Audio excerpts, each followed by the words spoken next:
Hey everybody, welcome to game number 1 of Tomb of Annihilation. We're here. I don't have an intro for this. I'm not good at these, but we have a new player. Welcome to the game. We do have a new player. We have a lot of new stuff that we're gonna introduce here.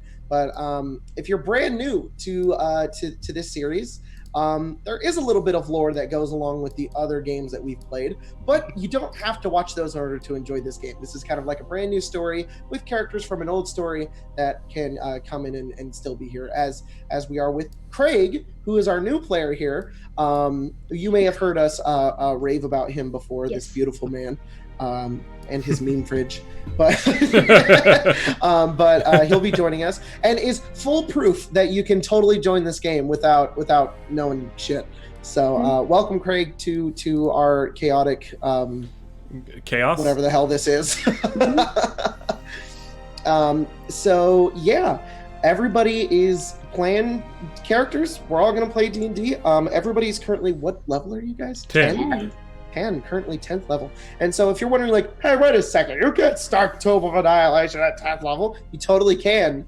They just won't level for a while. Apparently the book has rules for this. It does have rules for this, so I don't know if there's any other business I need to get out of the way here. Thanks to the patrons, whoever you are when this goes live. Yeah. Whenever this goes live, we'd read them out, but I don't know who they are and when this is going up, so.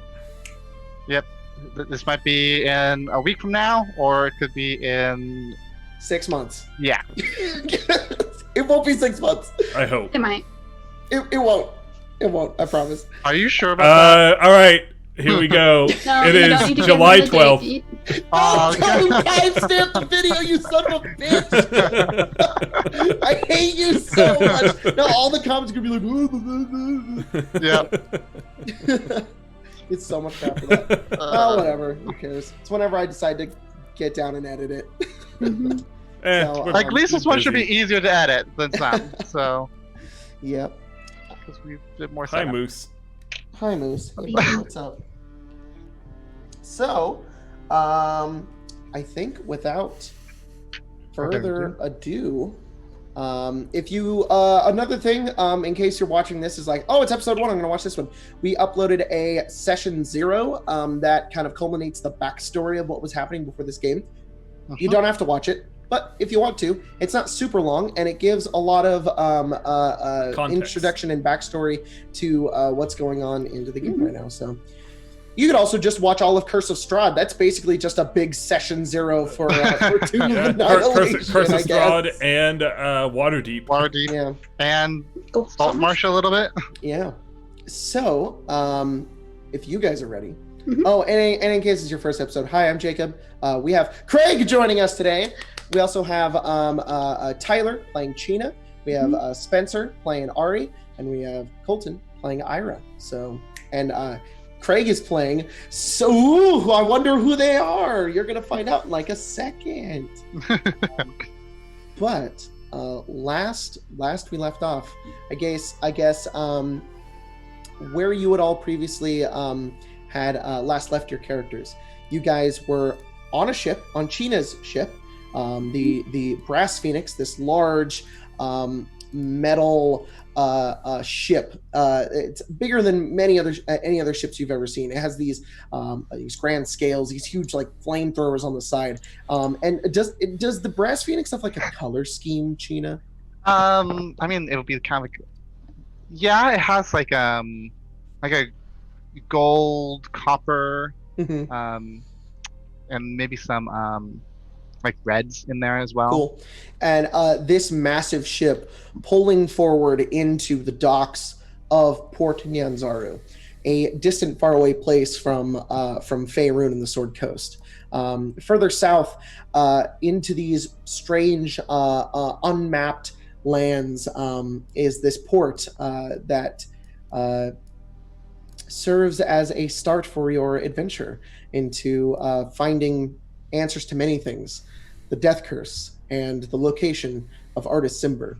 Artus Cimber being an ex-member of the Harpers who has in possession of himself a ring, a magical ring of winter that seems to control cold, frost, and maybe even time itself. And he has escaped onto Chult, and Waterdeep is now in a lockdown, surrounded by giants who want Artus Cimber returned. And the three of you and your crew have made your way to Chult to try to find him, but also to stop whatever this death curse is, as per Syndra Sylvain. Syndra Sylvain is the woman, the ex-adventurer who has led you here and is willing to pay you a significant amount of money to stop the Soulmonger and stop this death curse before it consumes the rest of the world. And you guys make your way into the harbor, and you see this grand city before you. And it's nothing like you've ever seen before. First of all, and I described this last time, but first of all, the biggest thing you notice is how hot it is. It is, and we all live in California, so we understand what 92 degrees feels like. It's around there. It's dry. It's you're just sweating as you pull into the port. The wind off of the ocean brings a nice breeze that occasionally cools you off. But as you get more and more into port, and more buildings start to surround you, kind of around here, if you guys look where I ping on the Roll20 map, kind of making your way over into the harbor here. It's the wind kind of subsides, and it starts to become more humid, and you see people walking around, and all these different colors throughout this city. You hear the familiar sounds of a harbor, creaking ropes, slapping waves, heavy barrels rolling across cobblestones. They mingle with voices, shouting and cursing in an unfamiliar language filled with clicks, inhalations, and sing-songy words that make it almost sound musical. The aroma of unfamiliar spices and tropical fruit mixes with the wharfside smell of fish, tar, and canvas. And I am changing the music up here real quick. Takes a second. I can't just click a button. The finest canvas. The finest canvas, yes. Canvas. Yeah. Beyond all that, Port Nyanzaru is an explosion of color. Buildings are painted in bright shades of blue, green, and salmon pink. Or their walls are adorned with murals portraying giant reptiles and mythical heroes. Every building sports baskets and clay urns of colorful flowers, or is draped in leafy, flowering vines. Minstrels in bright clothing adorned with feathers and shells perform on street corners. Multicolored pennants and sun awnings flutter atop the city walls. A crowd of children dressed in feathered hats and capes races past you, squealing in delight and terror as a street performer costumed as a big-toothed lizard stomps and roars behind them. The whole city seems to be bustling, sweating, laughing, swearing, and singing. And at this site, as you pull into the dock, it's just like an immediate camera cut onto Syndra Sylvain stepping onto the front of the dock, looking around, and she takes a deep breath in, just I've missed this place. She kind of turns towards the rest of you on the ship, kind of preparing to leave. She says, "What do you think?" Interesting. Certainly more lively than some ports I've been in. Let's go ahead and at this moment, as she turns towards the three of you, since it's kind of the impromptu beginning of this campaign, Tyler, why don't you describe your character? Yeah. So, I'm China, a fire genasi with dark ashen gray skin that has cracks and twirls all throughout that glow almost as if magma is just beneath the surface. Mm-hmm. She is wearing slightly updated clothes from Ghost of Saltmarsh. She's wearing her tricorn hat, except she's gone all fancy and put a bunch of crazy feathers in it, kind of denoting herself as a captain. She is wearing her Ember Spark coat, which is a deep maroon with fire motifs on the near the puffy sleeves and the long end of the coat with gold accents. Mm-hmm. She has a white shirt underneath with a kind of a more pastel maroon colored vest over it. She also has a sword and a pistol strapped to her chest. Perfect. And standing next to China is Ari. If Spencer, if you'd like to describe your character. Ari is a tiny little lady. She's pretty fair skinned. She has lots of freckles, silver hair. She's wearing pink tinted glasses. She looks like she is a cast member of the jungle safari area of Disneyland. Disneyland. Currently, she has a little safari hat that has one of those mosquito nets on it. A plain white shirt, high-waisted khaki colored pants, and lots of rope, a little backpack. Great. And a weird spiky looking necklace around her neck, but that's for later. Amazing. That's about it. That's for later. You'll figure what that is later. Cool. And next to Ari is Ira. If Colton, you would like to describe your character. Yeah. Ira is a bit of a tall boy, saying about 6'2", and he's wearing kind of the similar tourist trappy look, as per Ari purchasing it for him, with kind of a brown pants coming up to his waist, and then a green long sleeve shirt with a light brown vest over it. And suspenders, unfortunately leaving no room for his cloak, which has made him very sad. He appears elven in nature and has shaggy, somewhat short brown hair. All right, great. And the three of you are standing on the edge of the ship at the moment, and you are looking outwards towards Chulk, this lively city. It's almost like overloading your senses at the moment, but it's also giving you such a sense of wonder of this place. It's just so different from Waterdeep. It's much smaller too. You can already see the edge of the city off in the distance, over the smoke and haze of the city, and the different buildings kind of stacked off in the distance. As you look off and beyond the city, you just see dense, thick jungle that goes off into these huge mountains that go even further off into the distance, with clouds kind of surrounding the peaks, and it seems to go on for forever. And it's just a brand new sight for the three of you. And Syndra turns towards the rest of you and she says, all right, should we get settled up here, find a place? I don't think we'll be staying on the boat, right? I don't believe so, for some of you at least. I can find us a space to stay. Well, I've got a friend here that we could go meet up with. She knows this place pretty well. Last time I was here in Chult, she helped me around. Mm-hmm. All right. If you're in Chult, and if you're especially if you're in Port Nyanzaru, especially if you're in Chult, you're gonna want a guide. Now, there's a lot of people here who are gonna try to scam you out of guides. Some other people who just want money.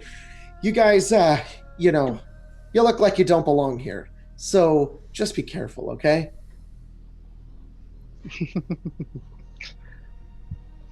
Okay, you're fitting into the look a little bit more, but I mean, that place was for tourists. You look like a tourist. Yeah. Do I look prepared, though? You look very prepared, Ari. Thank you. You have so much rope. I don't know why you need that much rope. You never know. You might Ari's going to always- pull out a little piece of parchment, and at the top of it says game plan, and she takes out a little bill, and she ticks 2 things off of it, and then rolls it back up and puts it back in her bag. All right. What did you take off of it? Take Tina's boat and then sail to Chult. Okay. You guys watch as Syndra kind of leads you guys all onto the dock and outwards into the city. And I assume you guys follow. Well, just before we leave, I hand an itinerary, a list of stuff to do. I give it to the bosun, the dwarf, and then I direct Darren to being he's in command of the ship. He has access to the funds, and I'm putting in some orders for the upgrade. Okay, you set up some orders and everything with your crew, and they understand and they know what to do. Yep. But they are also enthralled by the city. They're like, holy shit. And just to let you guys know, where you guys currently are right now is basically in And just so you know, Jacob, I'm literally dumping how much is it? 5,800 gold pieces. Oh, jeez. But part of it is selling some of the things, so I get 700 gold pieces back. So it's more like 5,100 gold pieces. Oh. You guys are currently at the right around here. And these are kind of like warehouses and whatnot. But it's right. It was a cheap enough dock for you guys to stop at, and just to let you know, the dock will charge you 1 gold per day. Yep. So there was just a dock hand there. He kind of came up to you, Chino, and was just like, "Who's the captain? You're the captain. There's a gold piece. Yep. This is it. Thank you." And she'll prepay for a whole week, so 10. Okay, so you give him 10 gold. Yep. All right.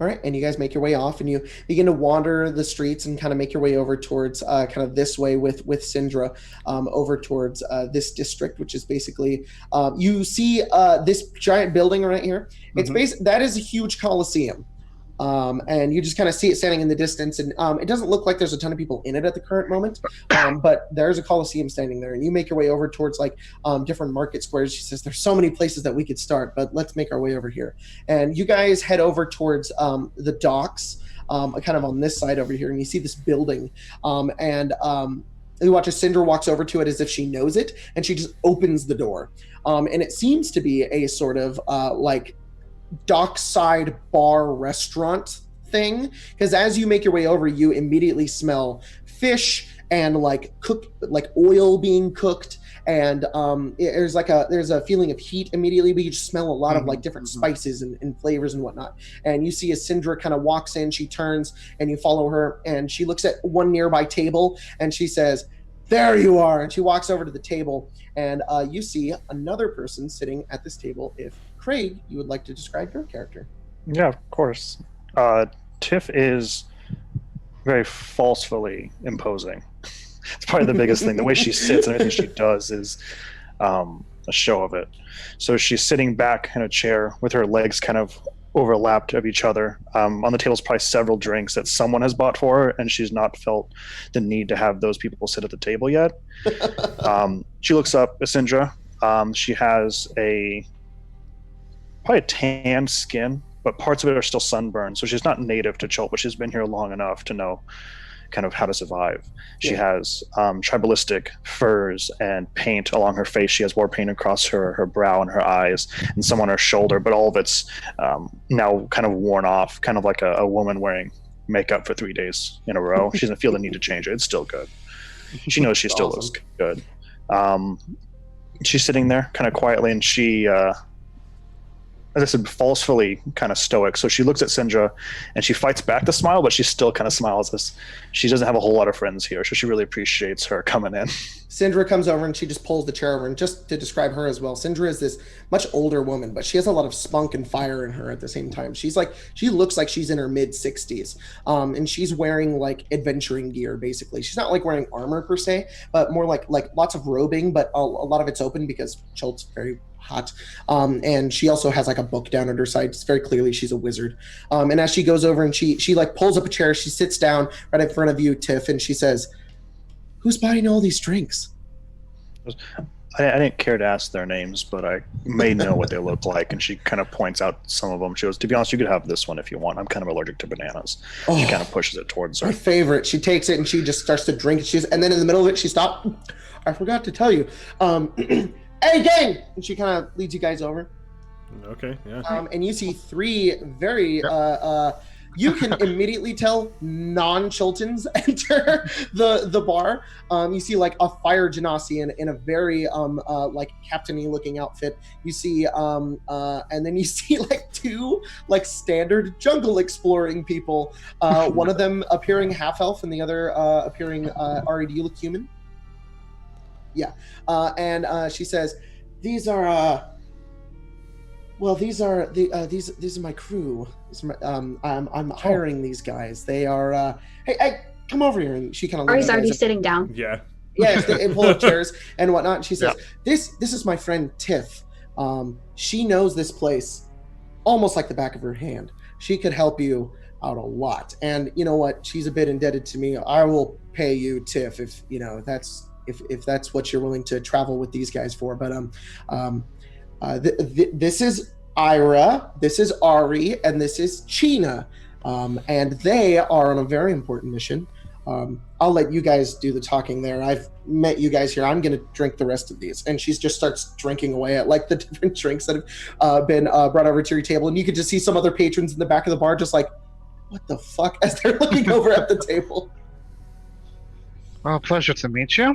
No, of course. If you sit long enough, I imagine I can get a couple more for you guys. I think we will be fine. Is there like a menu? Ari scoots one closer to her and sniffs it and drinks it. You sniff and it's the smell of like almost like a very harsh spice assaults your nose, and it's this dark liquid, and you think it's bubbling. Taste it. You taste it. Mm-hmm. It tastes like a very dark beer, but it's a little sweet. It's almost like molasses. Don't know if I like that or not. Ira, you look over and you see over the counter, kind of right next to where you guys are sitting near the bar, there is just kind of like basically like a chalkboard, and the chalkboard has a bunch of different things written down on them of like food and drinks. I take reference of the names, and we'll order one. I don't know what. Okay, you walk up and you there's a bunch of. Do you order a drink or do you order food? Drink. There's this one. You know what? Food too, both. All right, so there's like a lot of different fish on the menu, and they're just like, yeah, we just have like this fish stew, and they offer that up to you. And that's 5 copper pieces, and then you see a lot of different drinks. One that stands out to you, one that stands out to you, Ira, is one that says just tree taster sap. I mean, I've got to try that. So. All right, it gets you that. That's a silver piece. All right, I'll do that, and then I'll do that, and 4 bowls of the stew, and I'll give him a gold for it. All right, he says, "Thank you very much, sir." Of course. And I'll. Is there like a platter? Yeah, sure. Cool. I'll pick up the platter and take it over. All right, cool. Ira comes back over with 4 bowls of stinky soup. Pass one to Ari and one to China, and then take one for myself. Oh, thank you. And then I realized that there's 5 people at the table and not 4. Syndra just takes Tiff's and drinks it, and just, like she basically just turns the bowl to one side. She drinks the soup? Yes, she drinks it. Did you want one too? Oh no, I had a very heavy breakfast, okay. But it is customary to drink it. Oh. That's why there were no spoons delivered. I can find spoons if you like. I can drink it. That's fine. I'll try the drink first though. It's the drink is good. It's not as sweet as the one Ari just had. It's much more bitter, and it's almost like it's got kind of like a coffee flavor to it, but it's not coffee. It's very clearly like an alcoholic like ale almost. It's also very dark, and it's just filled with many different flavors. And then the soup. And the soup, it tastes like a salty brine of fish. Yeah, that's kind of what I expected. And it's got like a creamy kind of texture to it. Okay. Well, so Syndra said that she would let us do the talking, and I think I tend to be the talker between the 3 of us. Name's Ira. I sure already said that, but we're on the hunt for a man and on a hunt for stopping a curse, as it were. That's great. I assumed when Syndra brought you guys in, I thought I was doing Dinosaur guides again. No. I'm a little rough around. Not quite. I don't really do well with tourists. Oh, and she puts down the soup and she says, "Dinosaur races, though? We could go bet on that." Oh man, are there any races yet? Are they still doing that? No, they're always doing it. The last one didn't do so well, so they had to repair some of the villa. But they should have one tonight, if not tomorrow. I will still always bet my coin on Big Honker. She goes back to eating soup. Never learned, Syndra. Big Honker's too big. That's what makes him so great. You should have seen his father, Biggest Honker. Ari leans over to Ira and says, are dinosaurs real? I thought they were all dead. If there is a dinosaur bigger than Big Honker, whoever the biggest one is, that's the one my money goes to. I do think we need to find out if this is real or not. All right. You guys can participate if you want. You can ride the dinosaurs. Oh, I prefer to watch. I can ride them. So this They are very sweet, actually. Harvey's like, large, are you gonna go large get yourself scaly killed? cats. Yeah, like big. Yeah. I mean- have to try that. But don't we have a thing we're having to deal The with? death curse too. We do, but And some giants? I know. Yes. We need to find Artus Cimber. But if we don't have a lead, maybe he's Well- at the dinosaur base. Well, there's the. Do you know anything about a person named Artus Cimber, Tiff? No, I don't believe so, No. Jacob. Do I? I don't think so, but I think you're kind of on the right track. The dinosaur races have people from all kinds of life show up. People from. See, the scary thing is, we're pretty sure we're gonna have to go into the jungle either way, which I think is why Syndra brought us to you, because you know the jungle. It can be scary if you don't know the way. It's gonna be difficult here if you don't make a few friends. It's dog eat dog, but the dog isn't eaten by a 10-foot plant. So, And the other dog is a T-Rex. yes, that's Epicus Honker. He's his grandfather.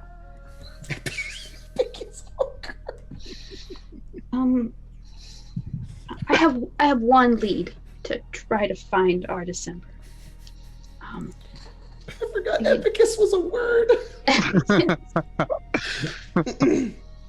Sorry, continue. Ari. But I don't know where they are. And I only remember their last name.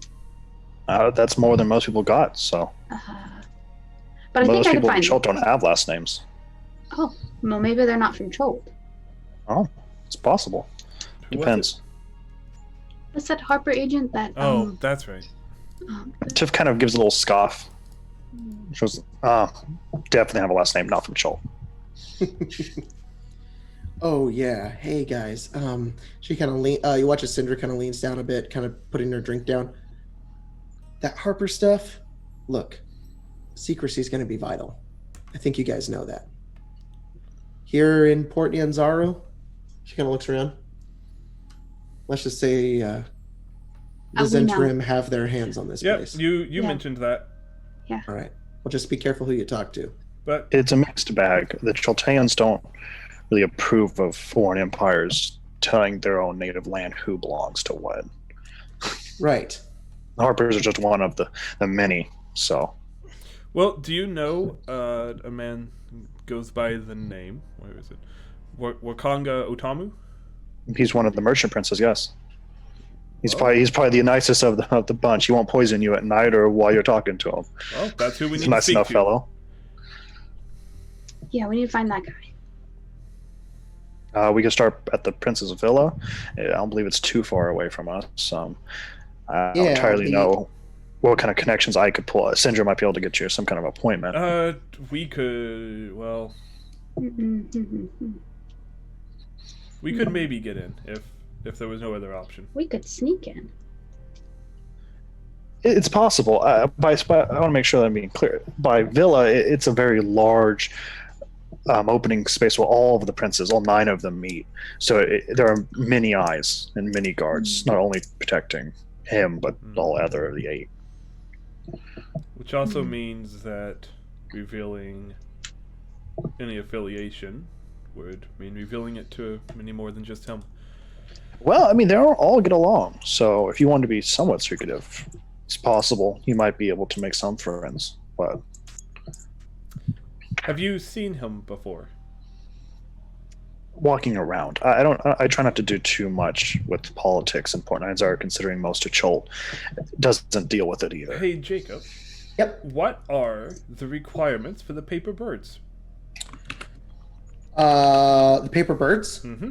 You as far as Ira knows, you write down a name. Perfect. All right. Well, I have an idea, and I pull out a little box, and I'll open it, and I'll take out 2 pieces of paper. I'll set them down, close the box. It'll be 2 of the fast paper birds. Okay. And on one of them, I'm going to write. I'm sure there's some Harper code that Colton doesn't know. Harper code. Like I'm sure they don't just write their names and we're the Harpers. Like, Well, it's up to you. Like there's not a Harper code, because if there was, then interlopers would know this is Harper code. gotcha. So it's up to you if you want to write it in code or if you don't.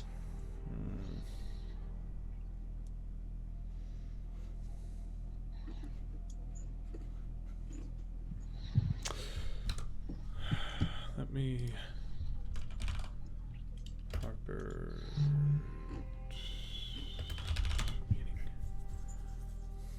While Ira is writing out a paper bird, Syndra kind of turns and she just says, "I also know Wakanga a bit. He's Tiff is 100% right about him. So if you guys want to make your way over there, I could easily get us in." would the knowledge of, Harper being a surname and literally coming from the phrase harp player, would that be knowledge that is is that true in D&D land? Sure. All right, cool. Then I'm going to make it obvious, but not too obvious, and just say that 2 harp players are in town and need a meeting. Okay. When and where, extremely important. And Okay. And I know Wakanga is a current harper, according to Mert, correct? According to Mert, he is. All right. And yep. And I'll fold And that Syndra up. kind of looks over and she says, "Are you sending him a message?" I am. All right. It might be good to let him know. And Just I'll fold. He can be prepared for us. Right. I can easily lead us into the Merchant Prince's villa and have you meet with him if you'd like. He's a good friend of mine. Okay. I'll start to fold it up, and then I'll unfold it and scratch out when and where. And I'll write, Syndra is with us. We'll be in the prince's villa. And I'll fold it up, and I'll attach the other bird to it in case he needs to respond, and I'll send it off. All right. You watch Tiff as Ira kind of goes down and takes like this like piece of paper, and it's like on one end it's tipped with it's dyed red, and on the other end it's tipped like dyed blue. And you watch as he writes it's no bigger than like a Post-it note. It's like a small little scroll. And as he writes out on it, you watch as he finishes it, the whole piece of paper floats into the air and then folds itself into like an origami like bird, and then flutters out the window. Oh, I hope a flying monkey doesn't grab that. They tend to be pretty Evasive. and he should get it in Good. a few minutes if it's in town. That was a very neat trick. Are you some kind of, wizard or something? Close. A bard. Well, half wizard. Oh, I wouldn't say they were close at all. We were much more agreeable than a wizard. Half wizard as well. My dad taught me some tricks, but this is actually a local thing. I think local to. It's very neat. It seemed like a lot of people from where they're from used such Yes. basic communicating. Yes, it's very You said handy. there are flying monkeys here, like monkeys with wings. Yes. Feathered creatures they're kind of a nuisance. A lot like raccoons or rats would be in Waterdeep. Everywhere. Oh yeah, don't like rats. All right, so Merchant Princes first, and then check out the dinosaur races tonight. Oh, I like that. Yeah.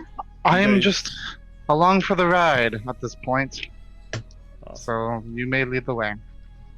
Well, All I right, looked at well- Tiff, and I'm like, you know this town way better than I do. I can lead you guys to the Syndra- Merchant Prince's villa, and if all goes well, maybe I can get Wakanga to get us a place to stay for the time being. So if that works out, then we should be settled there. But after that, I think I'll be hanging out here. And I mean, it's up to the 4 of you. I'm paying you guys for a reason. Of course. She stands up and she says, "All right, then, let's go." And she looks over to you, Tiff, and she says, "Oh, and compensation just for now." And she reaches into her bag and she gives you 10 platinum pieces. Okay. Thank you. You know I like to carry light. And she leads you guys through Port Nyanzaru. So you guys are basically like here, I would say, right on the docks, and you guys are effectively led here. I will use Tiff's mini as a giant mini as a kind of marker as to where you guys are going. So basically, you are led this way, then down this street, and then around this wall, and then up this way, and then this building right here that you pass by, which I just moved for some reason. Is find it.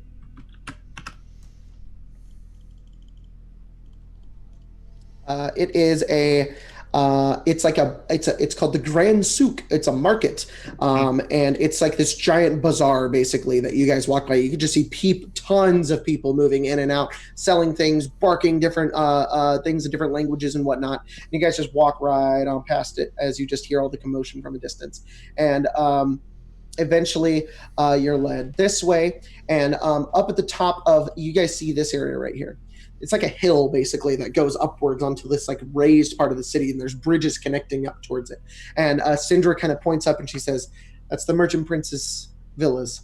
That's where they are. We're gonna make our way up there." And you guys walk kind of this way through the street, and then this way, and then over past. Or I guess you would want to head this way. And as you pass through this area, you see. It looks like a jewel market that you guys are walking by. It's a miniature, like more exclusive version of like the Grand Souk, and there are like it's not like people like yelling about like buying jewelry. It's just like these are fine establishments made for selling grand jewelry for those who are worth buying it. And you guys make your way past this like luxurious area until eventually heading over towards like this back part and making your way up through this. Into this ward. And as you make your way into this walled ward, you see a couple of like Chilton guards kind of standing by, and Chilton guards don't look like guards from like Waterdeep and whatnot. They look much more, for lack of a better term, tribal. They have like spears down at their sides. They're not wearing a ton of armor, but they're really built. Like you can like see every ab and bicep on their body, these massive arms kind of built down at their side, and they keep a very close eye on everybody that makes their way in. And Syndra kind of holds up her hand, and she seems to flash like this pendant, and the two of them kind of nod, and without a word, you guys are led into the merchant's ward. And you guys are led basically this way, and this is it's not as busy up here. There's a lot more trees and foliage and nicer looking buildings, and the buildings are spread out a bit more. It looks very clean here as well. There's a couple of people in very fine clothing. Lots of gold and jewelry adorn these people that live in this ward, until eventually making your way up past this bridge, where you cross two more guards, in which Syndra continues to kind of flash this emblem she has, and it gets her passage into this area. And then it's very quiet at the top of this hill. There is not but a sound, but of distant, strange birds kind of gawking in the wind. Occasionally, you do see what Tiff described as a feathered monkey, kind of like kind of sitting up on top of the walls and kind of just like screeches at you guys, and then like continues running off. And you see all of these very fine-looking villas off in the distance. And as you make your way over, you see there is this one.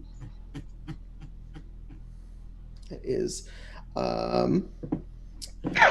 She leads you over to one villa. Yep, as you're walking right up. As we were walking, just kind of making our way there, I'll look towards Tiff and I'll say, so the merchant princes are kind of the lords of this place? Yeah, the island of Cholt's been conquered and reconquered for thousands of years. Just recently, probably the last, 300-400 years, the actual natives, the Cholteans, have taken over and created the system of these 9 merchant princes, as Cholt and the Port Nyanzaru itself is a huge hub for merchants and exotic goods. Not all of them see eye to eye, and all of them have the same amount of power, but I would say they are the ones who are in charge. Okay. Is there one above all of them? I imagine it depends who you talk to. Okay. So Imagine each one would say they are above the other, but no, I would say depending what district you're in, that's who's above everyone. Okay. Makes sense. Little different from home then. A little, yeah. This might fool you in this area. If it wasn't for the stains under your arms, you'd think it'd be water deep. I'm just loading up some stuff real fast for you guys here. I'm getting the map ready. There you are, named NPCs. There we go. We're just pulling up some minis here. All right, and you guys are led over to one of the villas, and there's a couple of guards standing outside, but they seem to relax as you make your way forward, and Syndra kind of steps forward a bit as well.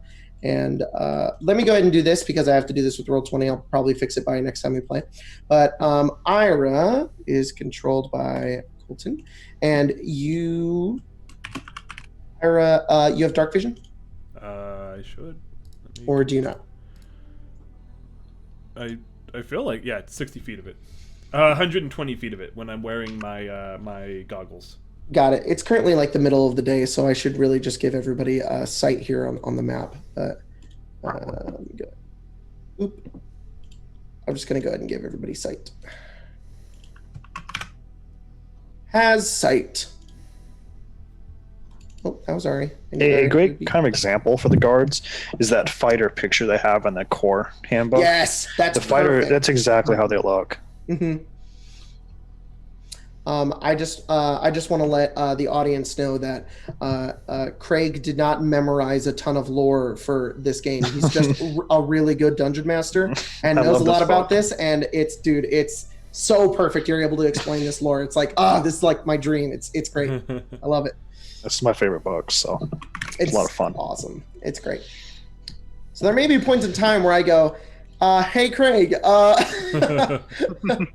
the lore on this again? I'll try my best. Convenient that he's playing the guide. Mm-hmm. Almost too Perfect. Convenient. Almost like it was planned. No. Impossible. Tyler on this one. I'll give you. Yeah, when we played, we veered very quickly into pirate territory, and we didn't really do a whole lot of jungle stuff. We went straight in and then over here. Pirating is fun. Might happen. You guys have a boat. We have a big boat that's gonna get some Yeah, pirate. cannons. Yeah, totally. Guess Ira and so. Ari can definitely be pirates. No, you're just the Why can't we? observers. That's all you guys Why do. can't we be pirates? We could be. And we're gonna be pirates. We'll be privateers. Thank you very much. Same thing. No, it's not. Oh, I know. All right. Gino will be very specific about that. And you guys are led over to the front of this door here, and I will go ahead and move you guys onto the map of the Merchant Prince's Villa. Aren't privateers like pirates that only target other pirates or something? No, they are mercenaries of the sea. So they can be. You have a writ of privateering from like a government, and they tell you go attack these people. I see a black screen. Yeah, I don't see anything. Look towards the bottom. It's a big map. Nope. Nope. I completely zoomed out. There's nothing there. Yeah. Oh, shut up. No. What did I do wrong? I don't think Chult has like a naval army, so I just have to call it like the National Guard. We just get the right from the princes, and we're supposed to be here. You said that we should be seeing down towards the bottom right? Bottom left. Bottom left. As Still- I continue to fumble with Roll20 and never have an idea of how it works. What am I missing? I have you guys as you can control your character. Do we have sight? You guys have maybe you're on the wrong layer. That doesn't help. You are on the map layer. There we go. Yeah, that works. All right, can you guys see now? Yes. Okay. Oh, I see that Syndra doesn't get a... Yeah, she doesn't have a token. Cool, and I She just can't has, control Ira. Cool. And you guys should be able to control your characters just fine. Yeah. Yep. And this is the front of the merchant villa.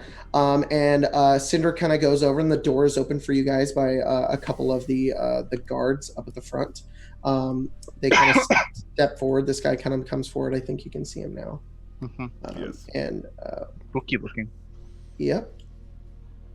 And they go ahead and open the doors for you. And they kind of lead you inwards. As you guys are kind of led into this place, Syndra kind of walks forward. It's very, very beautiful, as you can just tell by the map. It's just this lavish-looking, expensive-looking house. Lots of windows, lots of different decorations along the walls. A lot of there's a lot of different tapestries on the walls as well, depicting scenes of like nature and whatnot. Lots of vibrant colors as well, and like these two like potted plants kind of up in the front here. And as you guys kind of wait here for a moment, you see Wakanga step before you as he just apparates into existence here. And he kind of steps forward and he looks at all of you, and I'll go ahead and send you guys a picture of what he looks like. Does he actually apparate into existence, or was that No, he does not actually apparate into existence. Okay. He walks into the room. He's not that extra. It's a really hard time not calling him Wakanda. I know, right? It's like the one like- dude. It's like, Wakanda. Wakanda forever. Wakanda forever. I never freeze. That's what he looks like. And he kind of steps forward towards all of you, and he says, "Ah, my friends, Syndra, it's been a long time since I've seen you." And she kind of nods, and he says, "Welcome to my home.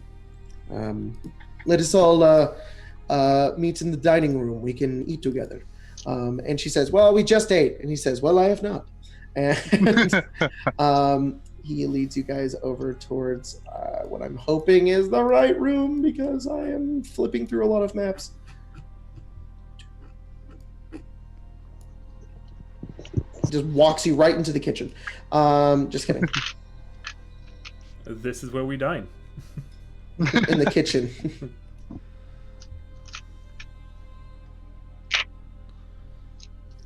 Come on, Jacob. You can find it.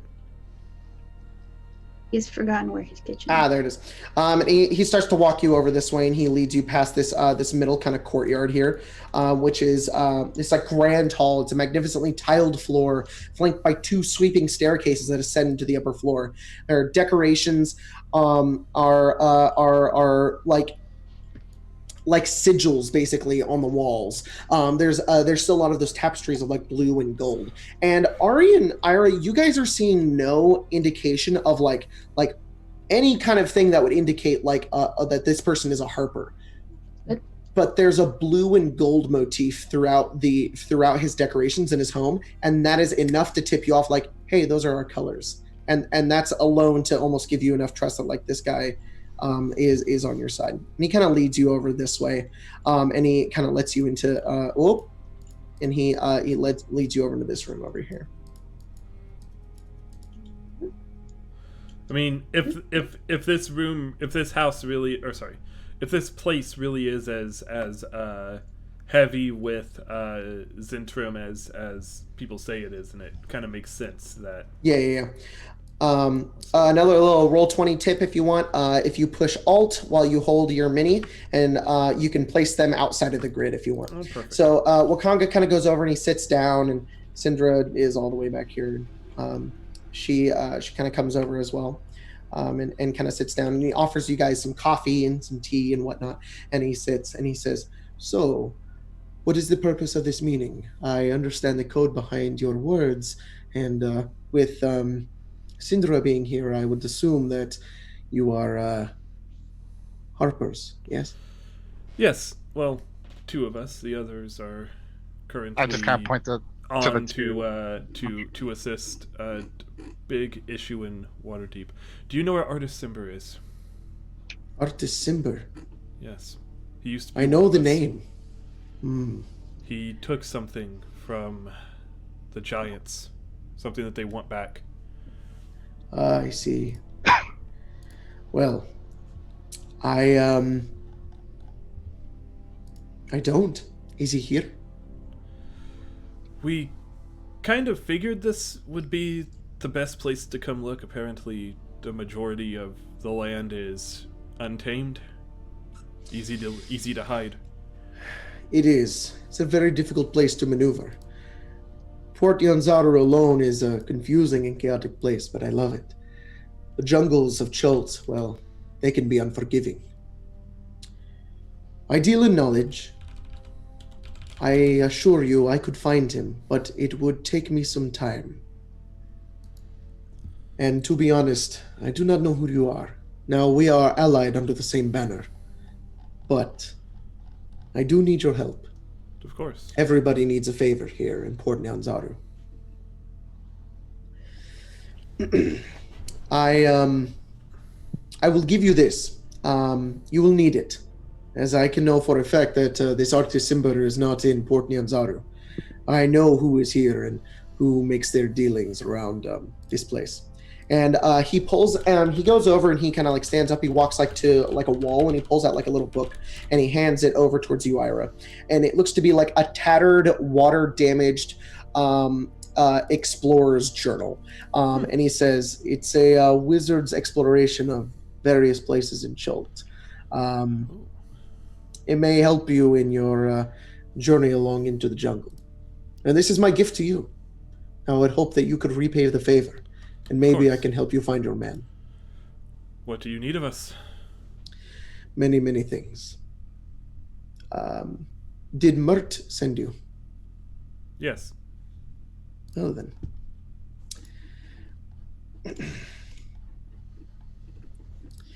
I would like you, Ira, to roll a d10. Oh, boy. 1 second. Give us... 5. 5. Can you go ahead and roll it again? Okay. 5. Roll it again. I'm gonna have to roll it again. Okay. 7. Can you not roll 3 5s in a row? 7. All right. So he says,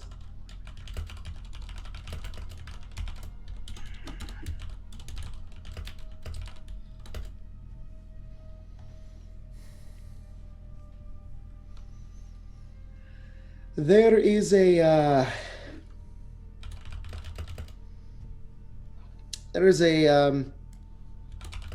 something you can do for me. There's a man in the dyeworks, deep into the city. His name is Omala. I'm sorry. He's where? Sorry, Jacob. I'm right. in the dyeworks. The dyeworks. They dye things. That His name is Omala. He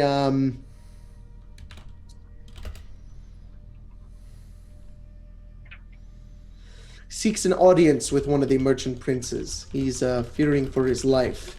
He wants to he seems to have committed some crime. I know that the other merchant princes won't help him in any way. I think they want money from him. I think he took out a loan of some kind. He's important to me. He does work for me.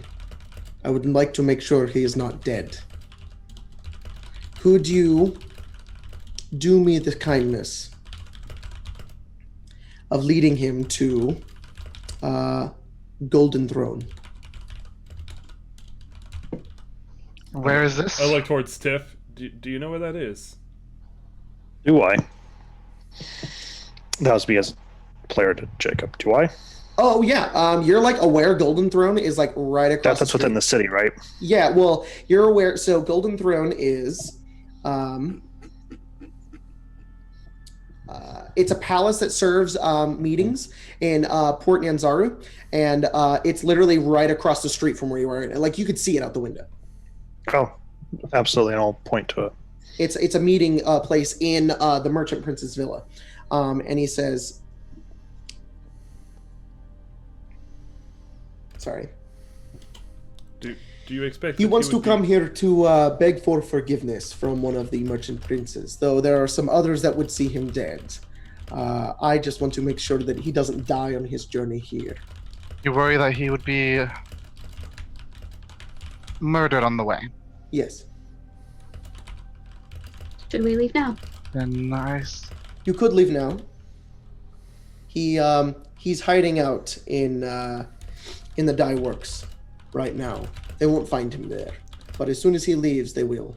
Do you have a description? Something that we could say to him, or something to identify Oh yes. him? He just tell him that Wakanga is there to protect him and ensure that he can pay his debt.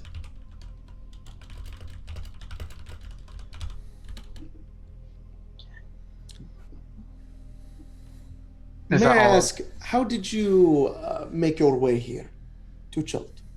I point to China. She has a boat. It's I'm a partially captain of wide. one of the ships in the harbor Very right now. good. Very, very good. Well, one more thing. There is a harbor master down by the docks. His name is Syndra.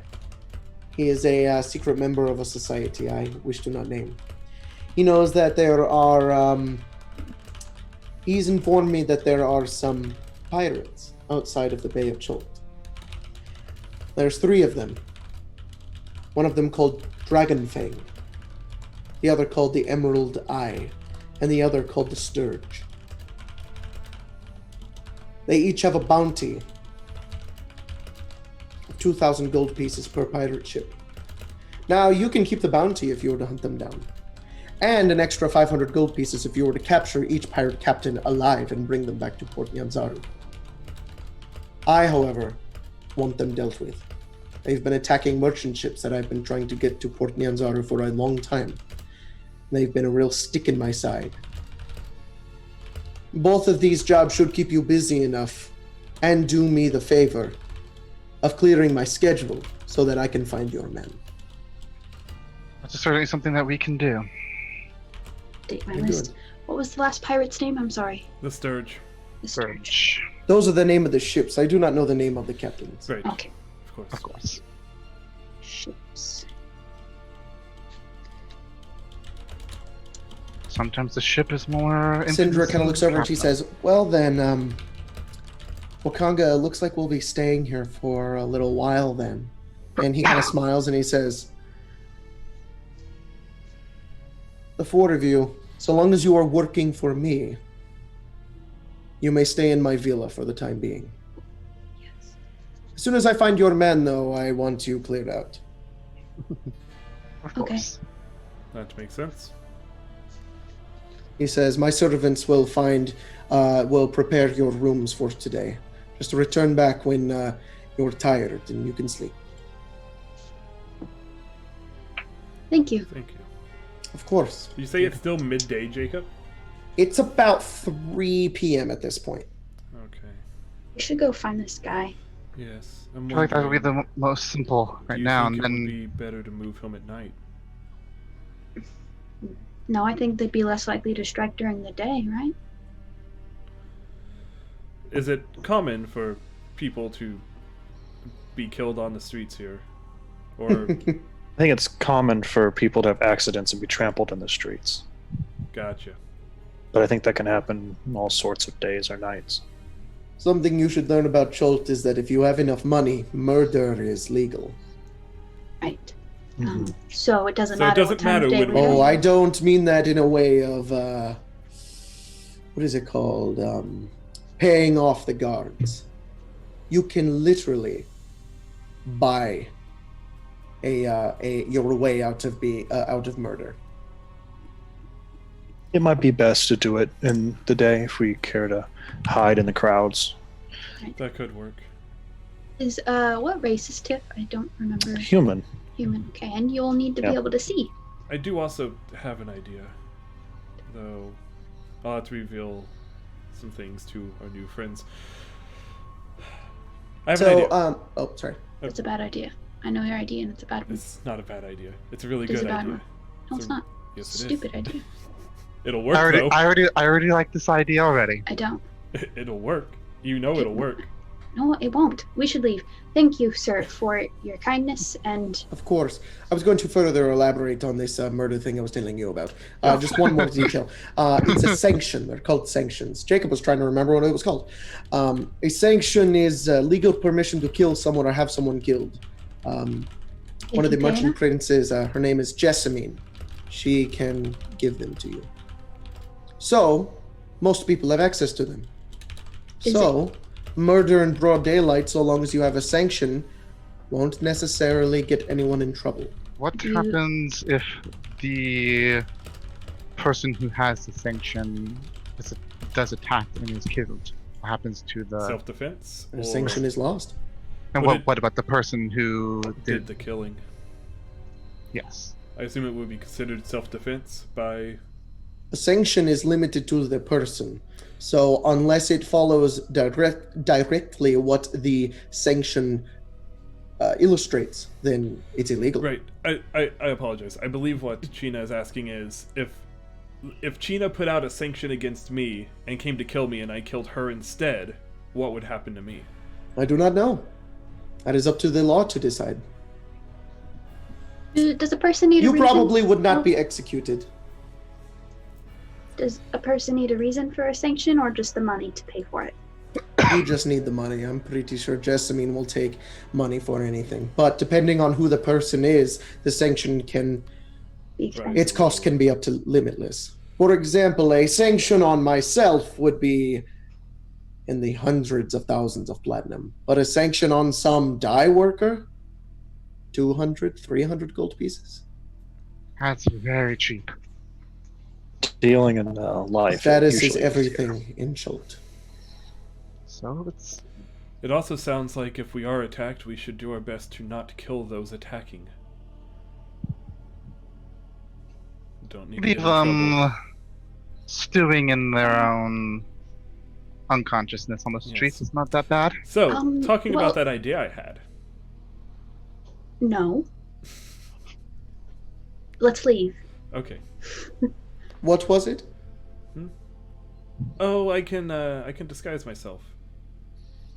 Pretty He's effectively. magically inclined, Prince. I myself am also magically inclined. And my idea would be to act as our Corey and draw them off the trail. What type of magic? You're asking Wakanga? Yeah. He says, I myself am a wizard. My brother's a wizard. Mhm. I'm a sorcerer. Well, if you ever need any spell scrolls or potions, I can make them for you. Oh, I'll keep that in mind. That is Write it actually down, really because helpful. I will not keep it in mind. You are definitely one resourceful man. I may be the only ally you have in this city. I am used to such situations. Well, it's- Everyone has their allies, and I have many, many enemies. well, you've made 4 new allies today, it seems like. Yes. Yes, I have. Don't get me into too much trouble now, will you? Won't you? Oh, of course not. We will definitely try. Very good. If we get in trouble, we won't mention your name. I hope so. Shall we head out then and Yes. start our work? Yes. Could you All lead right. us to the dye ward, or Tiff. was it dye Says, work? I "Man, this definitely is your could." guys' stuff now. My adventuring days are over. I'm going to hang out here in the cool house. And Wakanga just kind of smiles and laughs. He says, I could never get you out of this place, now could I? And she says, nope. Good luck, guys. If you'd like to follow me, I can escort you out.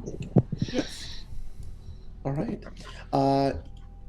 You guys follow Tiff. She kind of slowly leads you out. As soon as we leave Wakanga's room and the door's closed, I look to Arya and I'm like, it's a good idea though. You don't know what he looks like. We're going to go find him. I almost feel if it is better, they'll probably either attack you by yourself, or still find us and we will be a I'll man be down. fine. I think it might be better just to go in broad daylight to have them come. Well, no, of course. Tiff's leading us right now. We'll go in broad daylight, but in that broad Well, daylight, I I'll mean- make it very obvious that I'm Not to interrupt, but in the Princess Villa may be the incorrect place for this. Hmm. We don't know who exactly is this gentleman owes money to. True. It's true. Yes, that's also why I haven't said anything, and I won't be saying anything once we leave the house. This is This way? Prince Wakanga's house, right? And only his. Do I have that wrong? The villa. They all live in like a Yes, So they thi- all they all exist here. Right, but so correct me if I'm wrong, Jacob. But the way that I understand this is the villa is a wide open area, but each prince has their own house, so to say. Yes, so Colton is right. So there are a lot of different villas, and each merchant prince has their own villa. This whole building, all these walls, they're all Wakangas. So once we leave the walls, it's unsafe for me to be saying that stuff. But until then, Oh, it's up to you. I that's think the way that- that's Never the know way who's that living in his house. I mean that's the way that Yeah. Ira sees it. So I think Wakanga just made it very obvious that anyone can be bought. So anyone's ears can be going to someone else's ears. Guards are guards. Yeah. that's fair. We should leave. Tiff is right. All right, to the dye ward. Dye ward, right? Yeah. You The dye can works. do that. The dye works, yes. Oh, by the way, I forgot to give you guys your little map here. I don't know how we want to go about this, but cool part about Chult is that, and the map that I'm supposed to give you is that that I am going to give you is that it is up to you guys to fill it out, as it is a wizard's journal that has mostly been filled out, but some parts of it are missing, and it is up to you guys to explore and find out what is in it. So I think there is one on D&D Beyond I can send you guys, and it will be. What about how we're going to add things in though? Yeah, that's I my said question. that you Well- could maybe find it on World Info and you Yeah. could fill it out. But Oh, that's right. Put up I on will. whatever. You know what? I'll do that on the break when we go on break. And like, what's the recording at, Colton? We have been recording for an hour. So in an hour, I'll go ahead and do that because you guys aren't going out in the jungle just yet. But I'll put that up on World Anvil and have that ready for you guys. Sounds good to me. And then just Cool. as a reminder, I've got about 3 hours left. Yeah, I 3.5 know. hours I know. left. All right. So you guys make your way towards the dye district, and you're aware, or it's not called that. It's called the dye works. The dyeworks, thank you. And the dyeworks is Area 23. And I'll go ahead and put you guys over on the map again of Port Nyanzaru. Nyanzaru. And you're aware, Tiff, if you have that map up, you know Area 23, that's where you would want to lead the party, which is basically all the way over here. It's where I'm pinging currently. Right That's there. where Okay, there it is. the dyeworks are. oh, okay. Oh my god, that's the far side of town. It is. It's an escort mission. It absolutely okay. is. Starting with the best missions in video games. The escort. Where are we going? I'm so sorry. I did not see your. Far. Oh God. Okay. Yeah. See this area right We're here? going This is the literally across- dyeworks. We're going literally across the entirety of Yes, that's Port what I said. Nyanzaru. The far side of the city Mm-hmm. was not Alright. being. So after this, we are definitely checking out the dinosaur races, right? I So mean, I we have a, certainly could. We need to find the last known locations of those ships. So Well, might I be assume doing that. Didn't you have a lot of work for your crew to do? I assume it will probably at least take them a day to do that. Probably. That's why I'm not jumping on it, but we still need to identify where those ships are, which takes some time. And I assume takes being on sea. Not necessarily. Talking to people.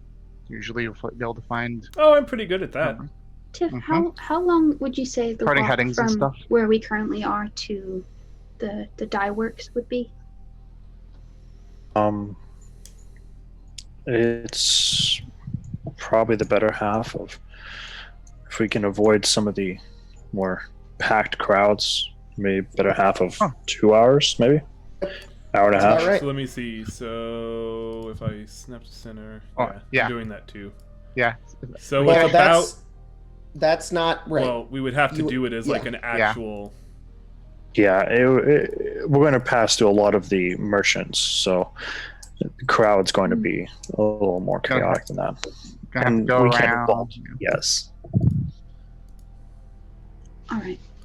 It's If we want to run, it would it's be about faster. it's about 1.5 miles, which would be what, like you can go a mile in like But in it'd like be also 20 be through minutes. crowds and stuff. So it'd be 30 minutes but crowded, so we're not going regular pace. Which is why Tiff is like It's like- 100% right. It's going to be about an hour to an hour and a half to get that far. Cool. Even at night, Schult is crowded. Okay. Sometimes worse through the jungle. Well, lead the way. I guess we're going to start I walking that will. way. All right, you guys spent do about so. an hour and a half. It's about a 4:30 at this point. By the time you guys get over towards the dyeworks, and the dyeworks are it's this beautiful splay of color. As you get over, it's a cliff, and the sea.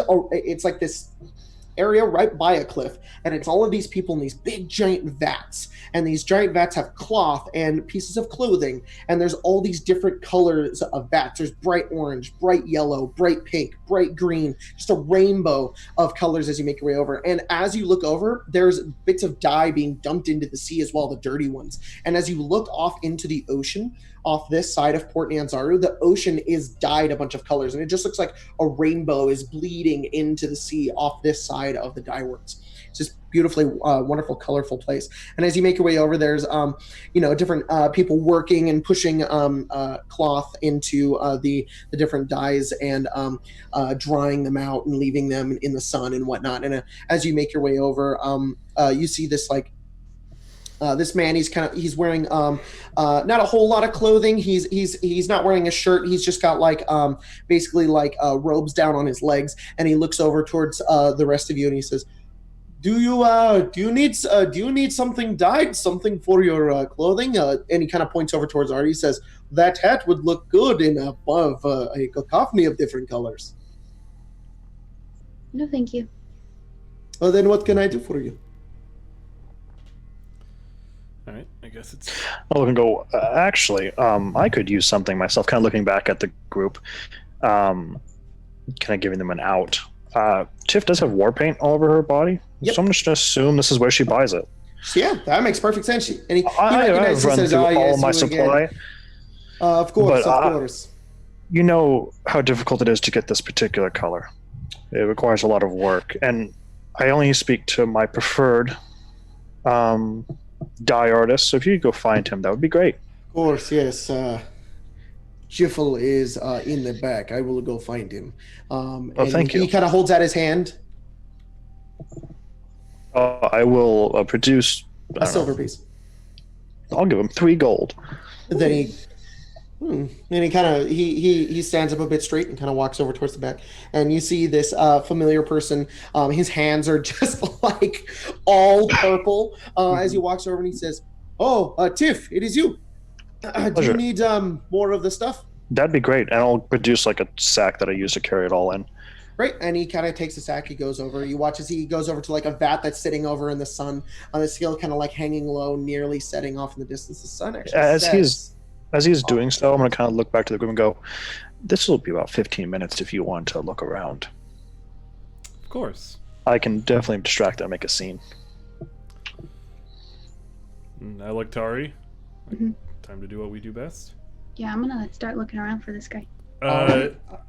We could, saw a lot of faces on the way here. Oh, I'm fine. All right. I'm going to start pulling people, like other workers aside, and Yeah, pulling we'll like start. handfuls of stuff and go, what would you call this color? What if I would mix these two together? Okay, And how cool. much? I'm just going to start asking them open-ended questions that are going to lead down a rabbit hole of prices that they're going to have to write up, and They're just like they're so interested in it too. They're just like, oh, I would. They're like so bored Alright, that they we'll go. love that somebody will come talk to them. Go Go ahead look and make for- either a performance or a deception check. Of course. Let me do deception. Sounds good. That'll be a 24. So, but in a moment, you guys see that Tiff has got over. She's just said the right words right at the right seconds, and now dye workers, other kind of merchants in the area are now flocking over, and they're just like, ah! They're like just explaining things and talking, like they've completely put their day aside just to talk to Tiff, somebody who may just have some money to give them. Yep. And the area is like kind of mostly clearing out at this point. Ira, Ari, and Chino, what are you guys doing? Going to go look for our friend Mala. Okay. We're gonna try. Ari, are you doing the same? And Chino, are you doing the same? Yes. Yep. All right. The three of you go ahead and roll either investigation or perception checks. And if you want to, you can use charisma for any of these, as you could use it to ask around. Hell and, yeah. Can I have advantage because of my background if I use my charisma? What's your background? I'm a faction agent, and I can pick up on secret signs and passwords for that operatives use could I find assist? safe houses. And I was gonna say I could also assist with that with my mine being folk hero, so she knows all the signs and stuff, and I'm able to talk with the commoners and like Sure. Go ahead. and I know the right things to say. Advantage or no? So Yeah. Both of you can have advantage. I'm just Ooh, looking. much better. Chino, This go is ahead. why, You can roll whatever you want. this is our job. 25. Okay. What'd you get, Ari?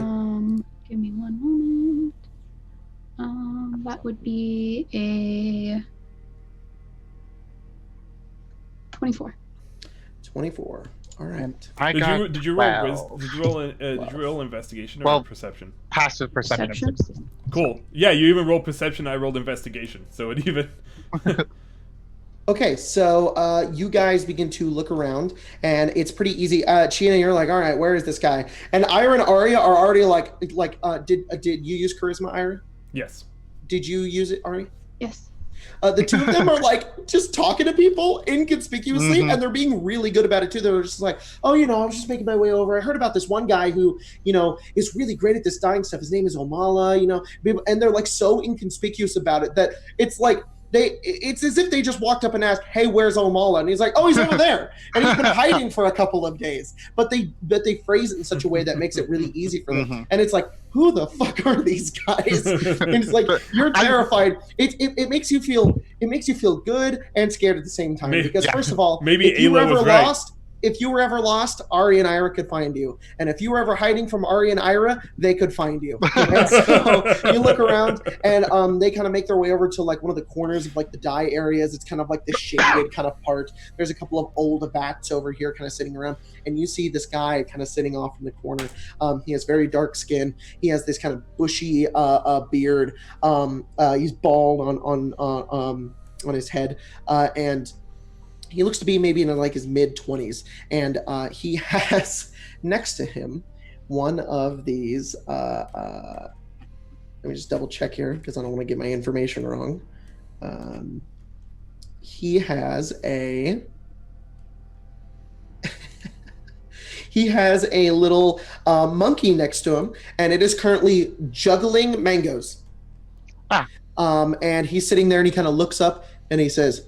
And he kind of stands up and he looks a little bit. Well, he continues sitting, and he seems to be pretty calm in the moment. But he kind of looks up towards all of you and he says, "Ooh, who are you?"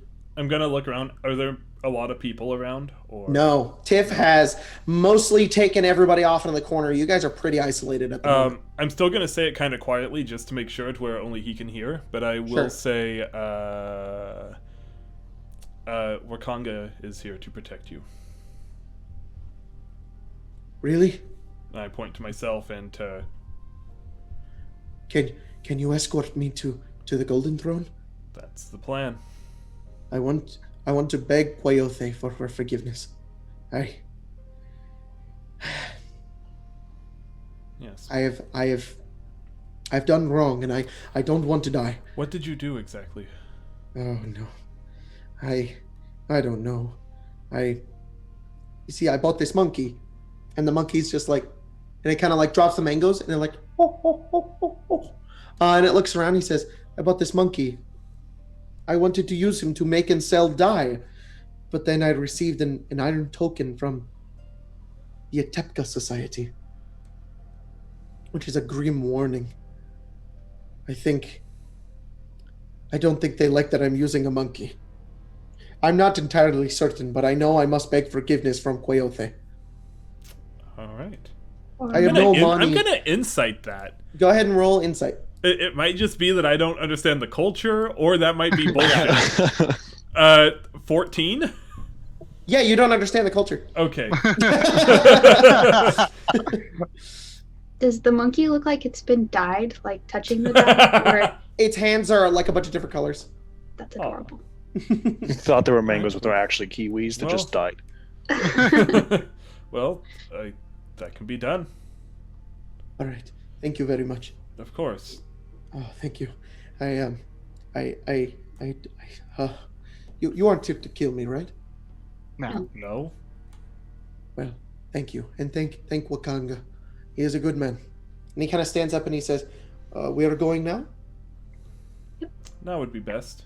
Are you okay Very with good. that? Do you want to take your monkey with you, or do you think that's Yes, going? we are taking him with us. And he kind of holds him. Do you have... Okay. Could Head on out you- then. His name Could you- is Beaky. Beaky. Okay. Do you have anywhere you could hide Beaky? Like you have a bag? The monkey looks at you and grabs your rope and just begins to he's just like, "Oh, oh, oh, oh." And he's like pulling it. Is he like unraveling He it? goes, "Beaky, no," and he drops it. Pick it back And he says, up? "Yes, I could put him in the bag." And he kind of turns and he finds like a little bag, and he's you say like in your bag, and then he turns, he finds like a burlap sack, and he shoves the monkey in it and like ties it and says, "Good." And the monkey's like like freaking out inside the bag. Okay, let him out, maybe let him out, let him He out. opens it, the monkey flies out.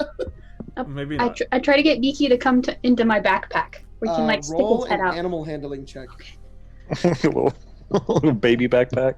Yeah, What if we buy the baby leash with the little monkey on it? The monkey on the monkey baby leash. 17. So people know who he is.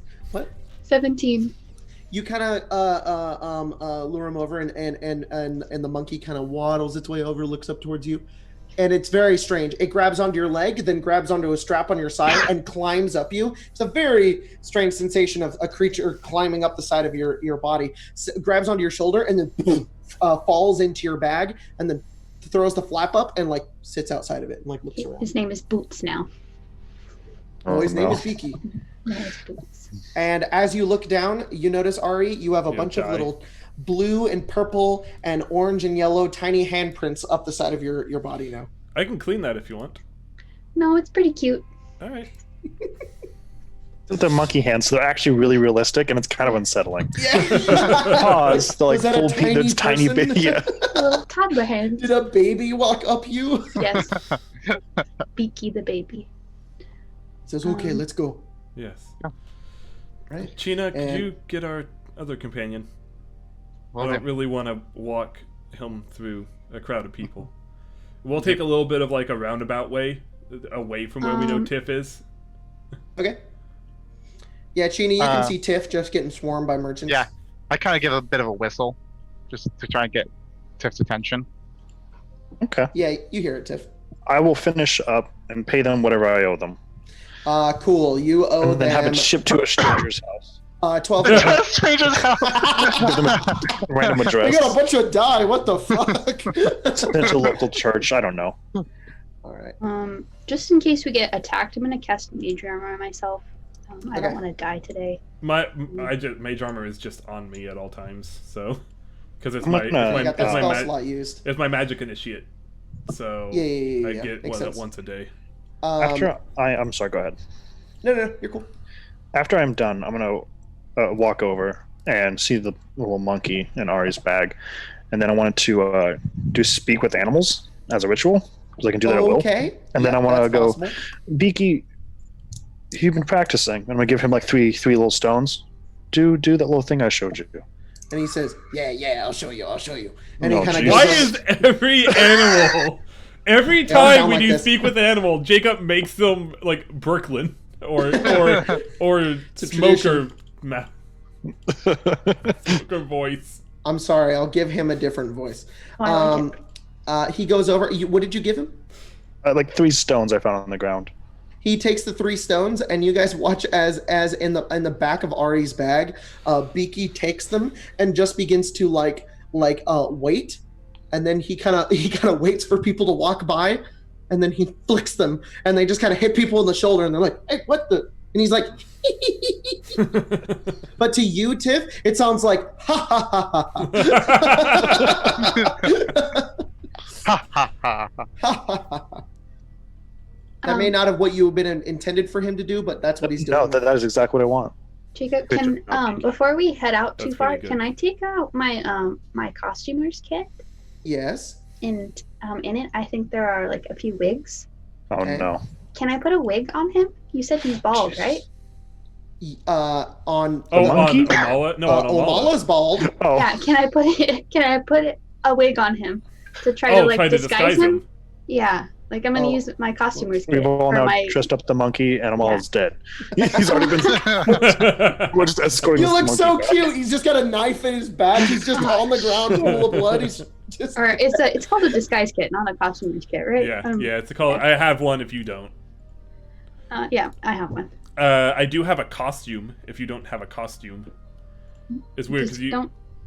you get like a costume and a disguise kit. It's weird. Yeah. So like, if we wanted to change the clothing he was wearing, I could change him into like I'm still a thinking about this jester monkey. from Waterdeep outfit.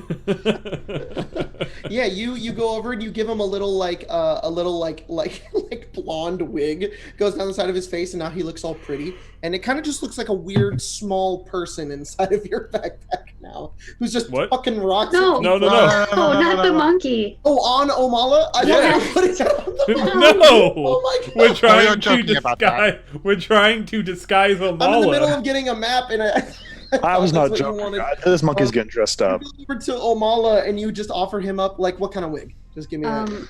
I don't know. Something that seems reasonable for the culture. Well, these are It- wigs for Ari, so Yeah.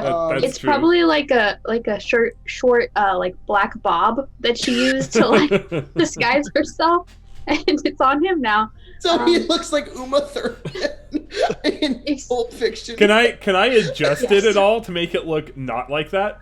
No. Like no, It's like even if styled I have in a to, way- even if I have to cut it. to cut it. Yeah, I mean, Can I? you 'Cause can. my- It's up to my- Ari. I Can you like put- Dari with You a have your dagger. cloak. No. We're gonna make him. He's gonna fit in. Okay. Um, Yeah, I'll pull out my cloak of billowing. did you have? My- Sorry, would you say, Craig? My face paint is kind of like a darker purple. Kind of looks Okay. like bruises. I could give you that, and you could probably look like he's roughed up and maybe hide his appearance that way. Yes. That Let's could do work. And I'll pull out my cloak. What did you want to do with this? Just put it on? Just put it on him. It has a Alright. hood? No. No, Oh, never mind that. but it is green. Okay. Not what you would, I guess, the normal clothing culture here. Put it on him. I'll give him the cloak. Let me go ahead and get this set up real fast. We are disguising the shit out of this guy. I'm gonna. Out of You this said he has guy. like a bushy beard, right? Yeah, he has like a bushy beard. Can I try to like comb it, like make it look like? Yeah, you go over and you guys just start going over, just start touching his face and like combing up his beard and giving him a wig. I just imagine this guy. Like, he's like this dude, and he's like he's Chilton. He's got this beard, and he just looks like, I'm a gruff looking guy, and then he's got like a bob. When your custom Like, character is in a cutscene. Yeah. He's like Barbosa in that Pirates Caribbean, Yep. Yeah. where he joins the English side. Yeah. Yes, exactly it. And you guys go ahead and give me a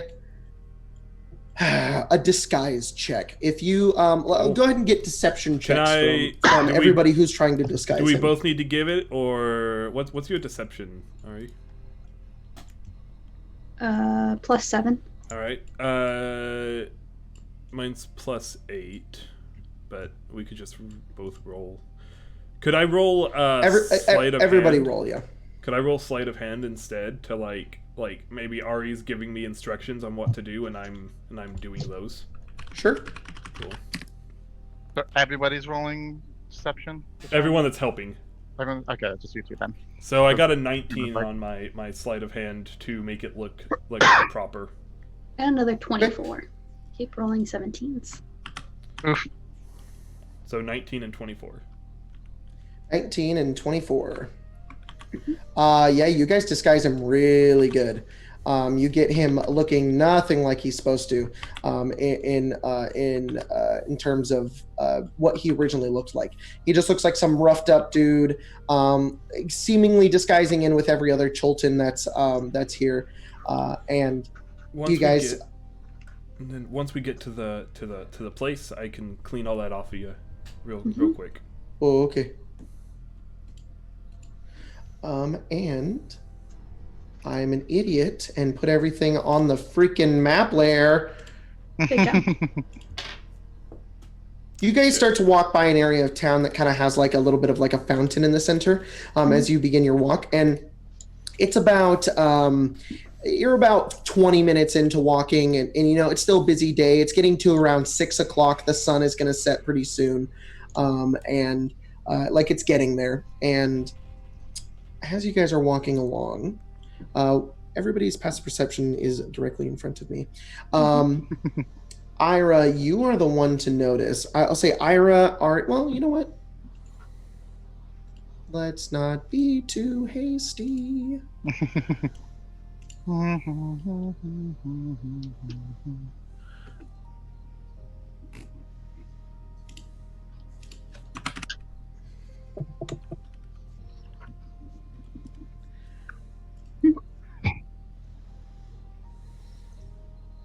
Yeah, so everybody, Ira and China are the only ones. Ari and Tiff, you don't notice shit. As you guys are kind of walking through the street, you begin to notice that there is like buildings kind of surrounding you, and you notice that there is someone on top of one of these buildings, and they are watching you as you're walking along, and they're wearing like this like kind of like white sash kind of over her head, and like kind of like white clothing going down her body. She doesn't look like she looks almost like kind of like a noble woman, and she's kind of like looking down. You two pick up on the fact that she's like watching and following you on this rooftop. Being followed. Yeah, I know. Keep an eye out. Yep. And then you watch as you guys continue to walk over. She kind of stands on one edge of the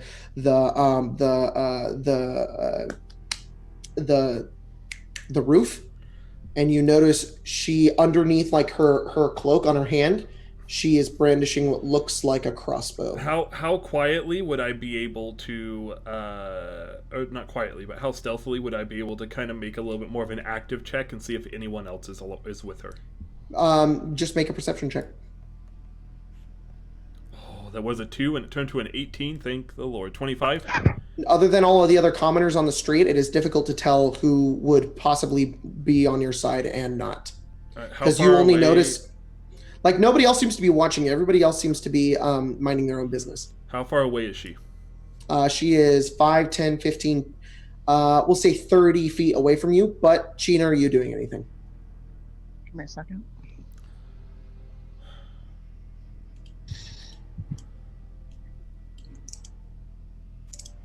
I have something I'd like to do after China.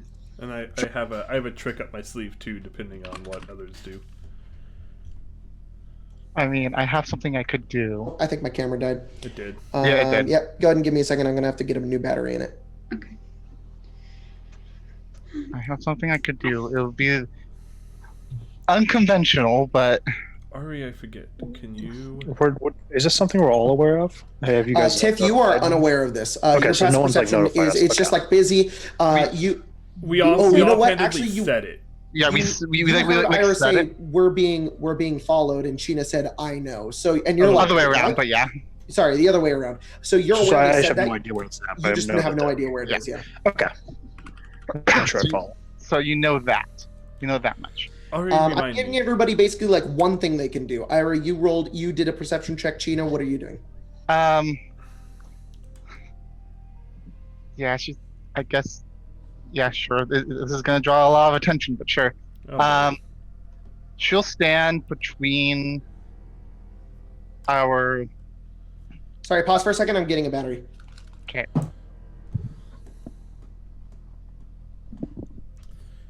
Spencer, remind me. Does Ari have silent spell? No. Okay. I know that. You have Quicken and Twin.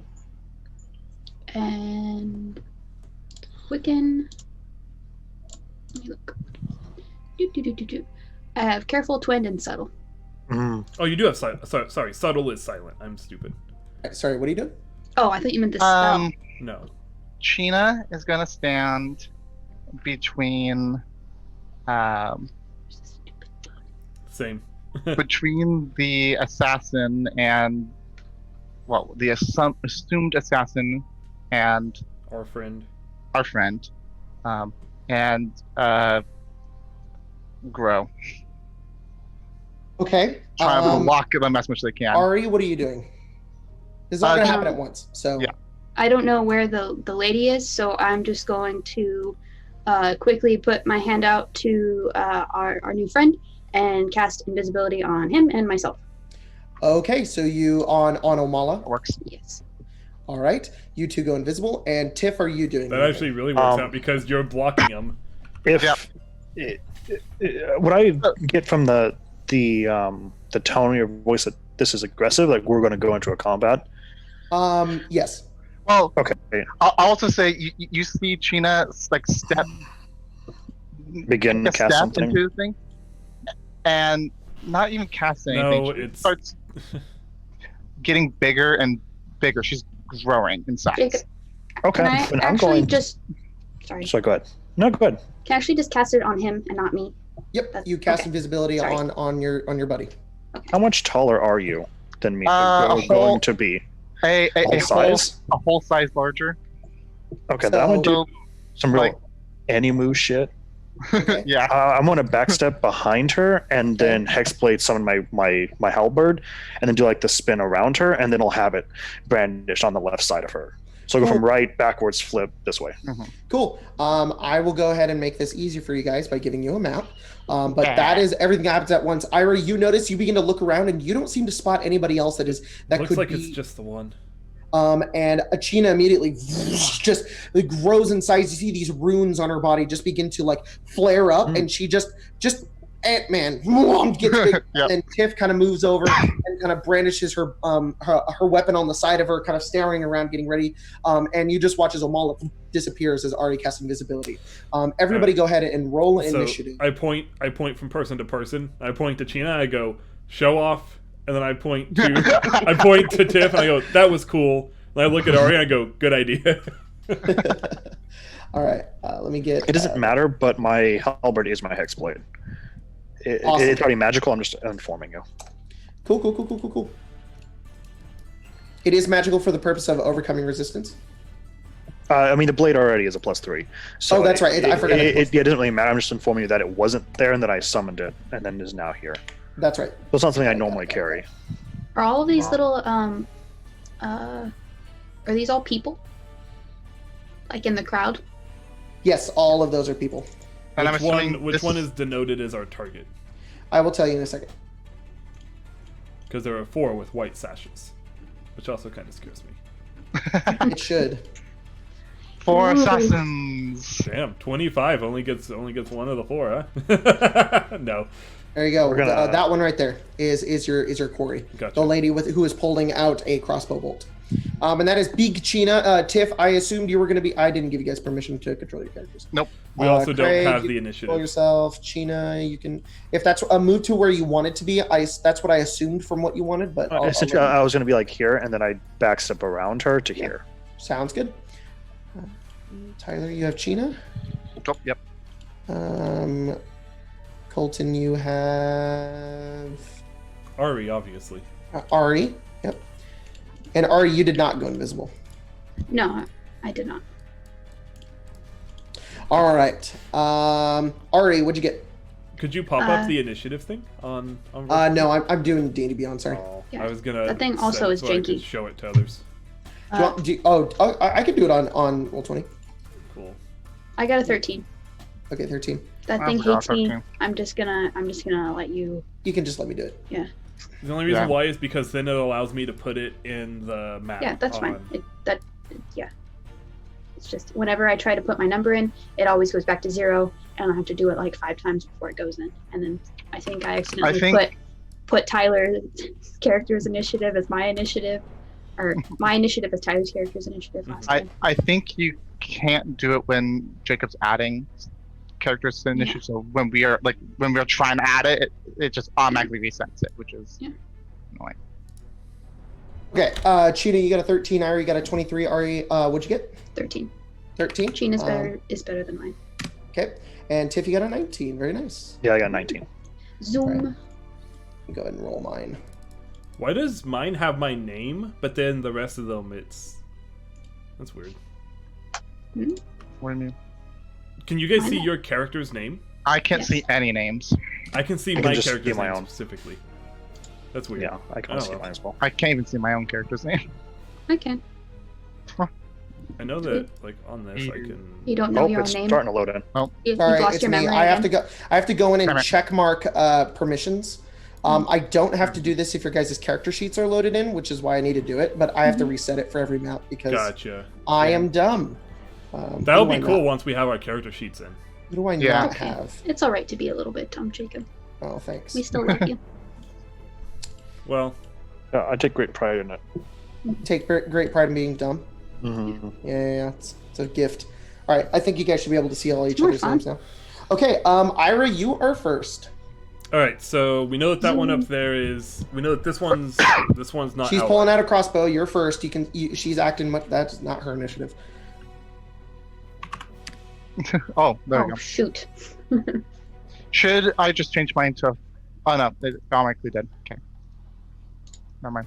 What are you doing, Ira? Did I not used to have Misty Step? I thought you did. You did, and then I think you realized that you couldn't have that spell. Is that what it was? Yeah. That's annoying. It's not illusion or enchantment. I know that you get to pick some that aren't that, though. Oh, well. I think I'm pretty sure bards can't cast it. How tall is the... 20 feet. 20 feet? Alright. Well, when I can't do other things, I'll do this thing. Who is this? That's your buddy. He's invisible. Gotcha. Alright, I'll go ahead and give him a little red marker to denote that it's him. cool. You I'm guys going can't to- see him at the moment. He's not there. Right. What all do I need to do? Okay, so He's gone. going- He's invisible. So Ira will reach down and pull out his little book that has all the shorthand in it, and Okay. he'll flip to a page really quickly and kind of place his hands down on the page, and it will start to glow very slightly, and he'll raise it up and he'll point, and when he points, the person needs to make a wisdom save. I am casting Hold Person. Hold person. Awesome. Wisdom save, you said? Yep, Wisdom 15.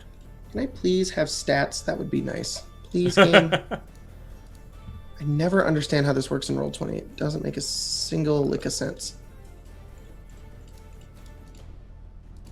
Thank you. Jeez. All right. A what? Wisdom 15. Wisdom 15. That's a 4. All right, well, that fails. All right. And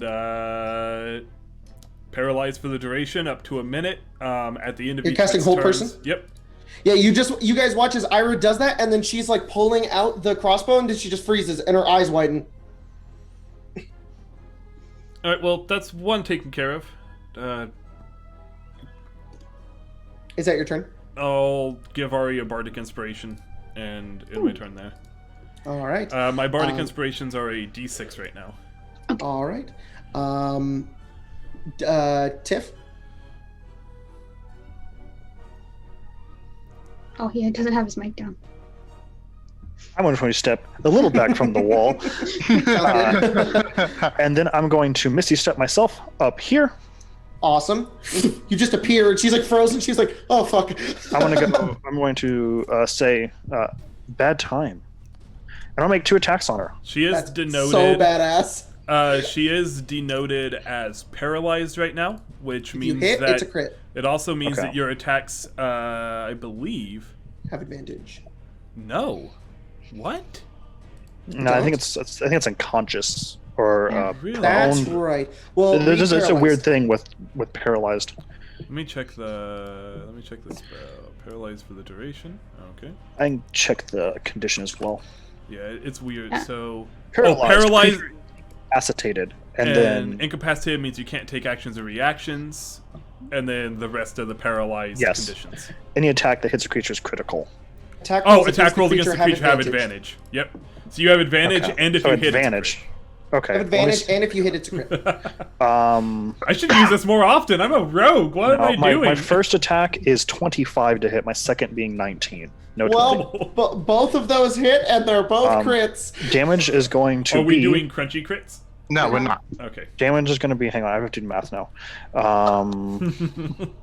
He's like, I'm going to kill him, and then your fucking barbarian hexblade teleports onto the building and fucking double crits. She's frozen. Okay. My first attack would be 24. Then the second 24 being damage? 18. 24 and 18, So so 30, Grand 42 total damage. being 40. Yes. 42 damage. Mhm. That's the rule I forgot about. Massive damage. So, Yeah, there you We chop her arm off.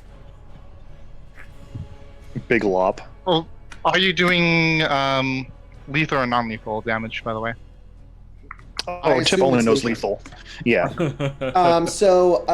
This is a rule we play with, where basically, if you take more than half of your health, it's a con save, and if you're reduced to 0 and you fail the con save, it's a lingering injury, and if you're still alive after the hit, which she is, it will be system shock. So she needs to make a con save and beat a 15. She gets a natural 1, and that's gonna be a roll.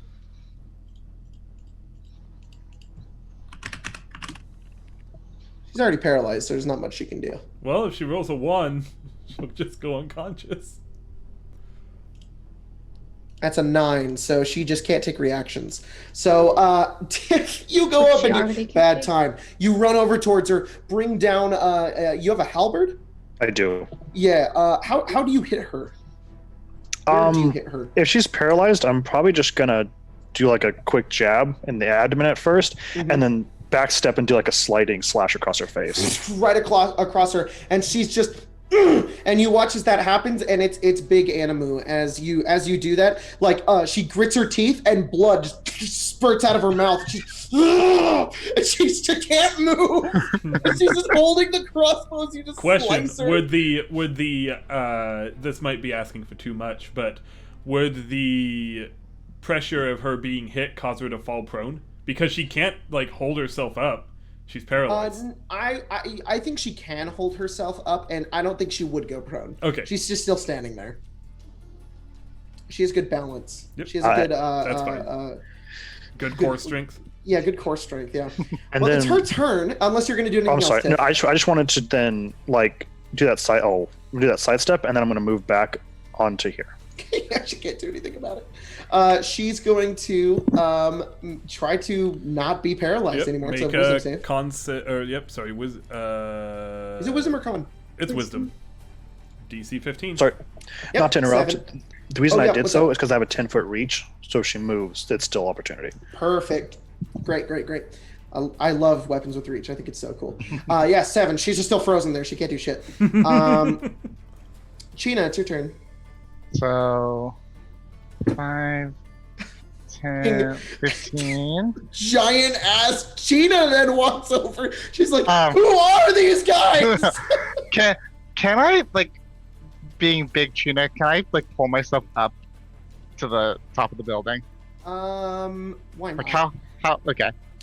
You can go ahead. It's gonna take some of your movement, but That's you fine. have 40, right? I have 40. Yeah. Yeah. You can easily kind of pull yourself up. You're now like standing. The entire crowd of people now is like, ah! And they turn and they see you standing. They all grab your attention at this point. And then I'm just gonna like try to elbow her, like just try and knock her out. I'm doing unarmed attacks, non-lethal. Okay, go for it. And I can do 2 of them. But that's advantage. So let's just And see if you hit the crits, Well, that's 24 for the first one.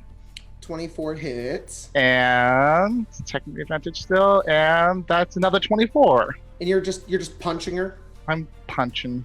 Keep in All right, mind, and you're she doing is- non-lethal. You're a monk, Big right? punchy. So, I am a monk. All right, those are crits.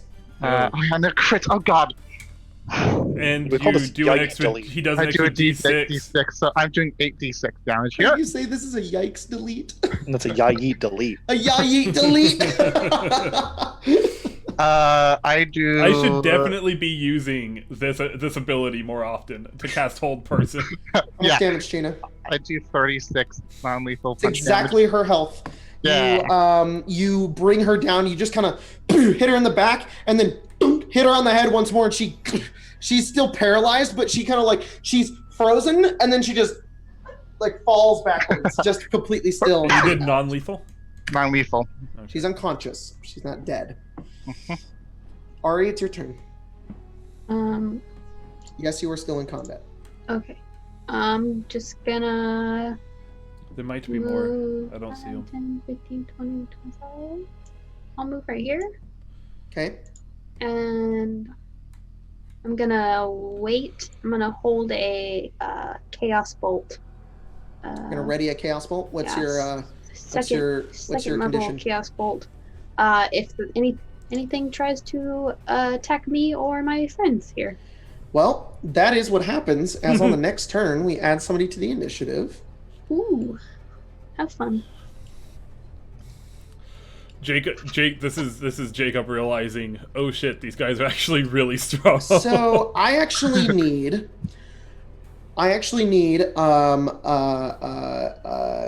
Sorry.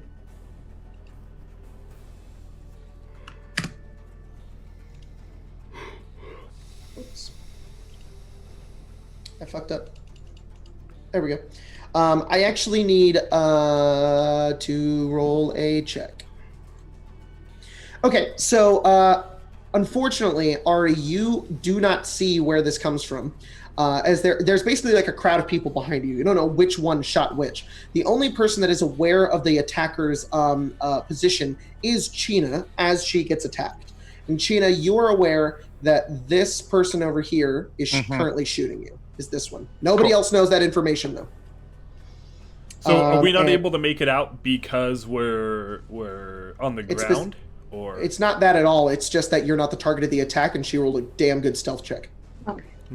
yeah. It's also how rogues work. Rogues can attack, and then the person they attack knows their location, but nobody else does. So that's a crossbow shot at you, China. That's And how, because she was previously stealth, I'm going to give It her doesn't matter. advantage. what? Okay.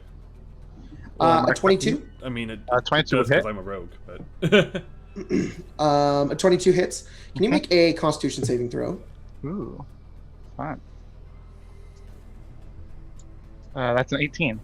An 18 succeeds. You take half as much damage, so you take 7 piercing damage, 10 poison damage. Cool.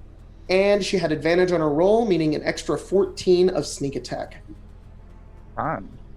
And you just you feel a crossbow bolt get shot into your side, and you look over and you just see this lady kind of standing over there, and she kind of just fired crossbow and kind of discreetly kind of puts it back down over into the thingy.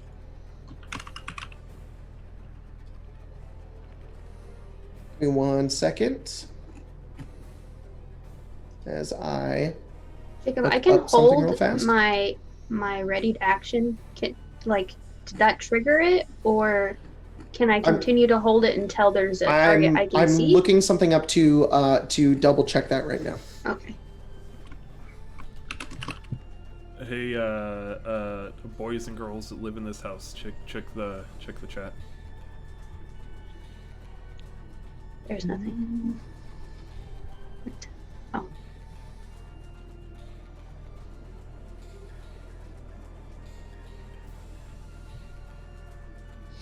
Okay, sorry. Colton is right. I made a mistake. Everybody is aware of her location.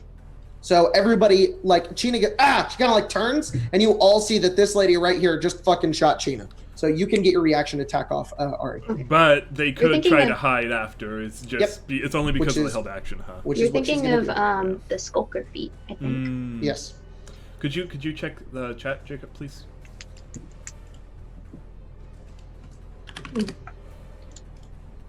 Thank you. Can I use my card? Use your card. Wait, I have You favored have by an the gods. inspiration. Can I use it on my attack? Yeah, you can use on the attack roll. You can't use on the damage. Okay, that's. Do y'all think a 15 will hit? It's kind of low. It's like right in that range of it very well might. Yeah. I'm gonna use favored by the gods. Okay. And add a little bit more onto that. How many of the favored by the gods do you get a day? One. It's One? per short rest. For short rest. Yeah.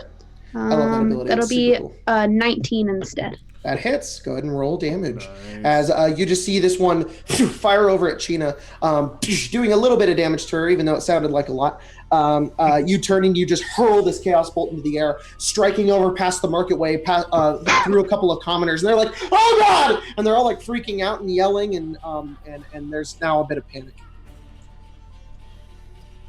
Oh my goodness, that's a lot of damage. That would be. I have a stupid idea. It's an idea nonetheless. 18 plus. Do I need this?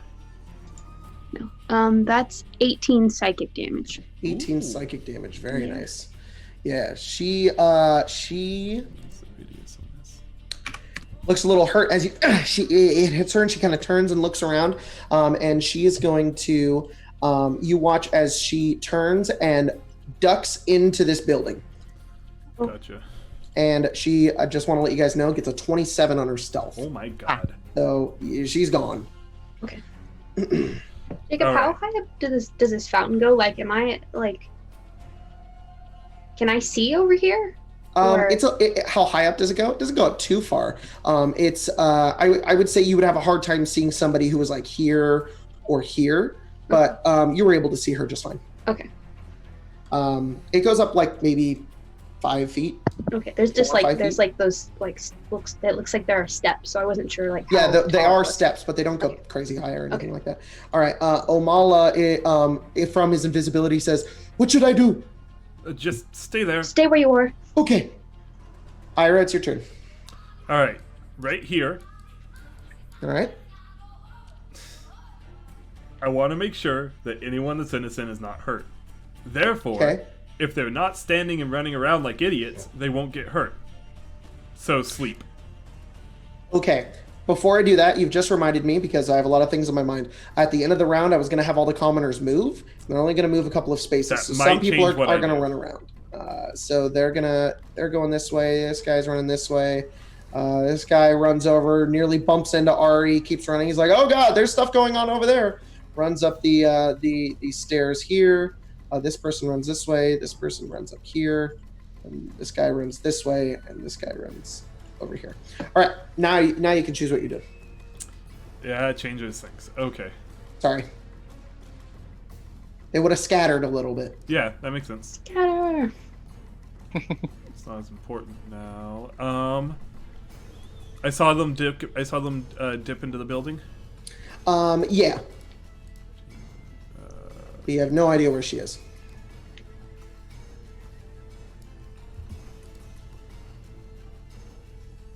We got Tiff on deck.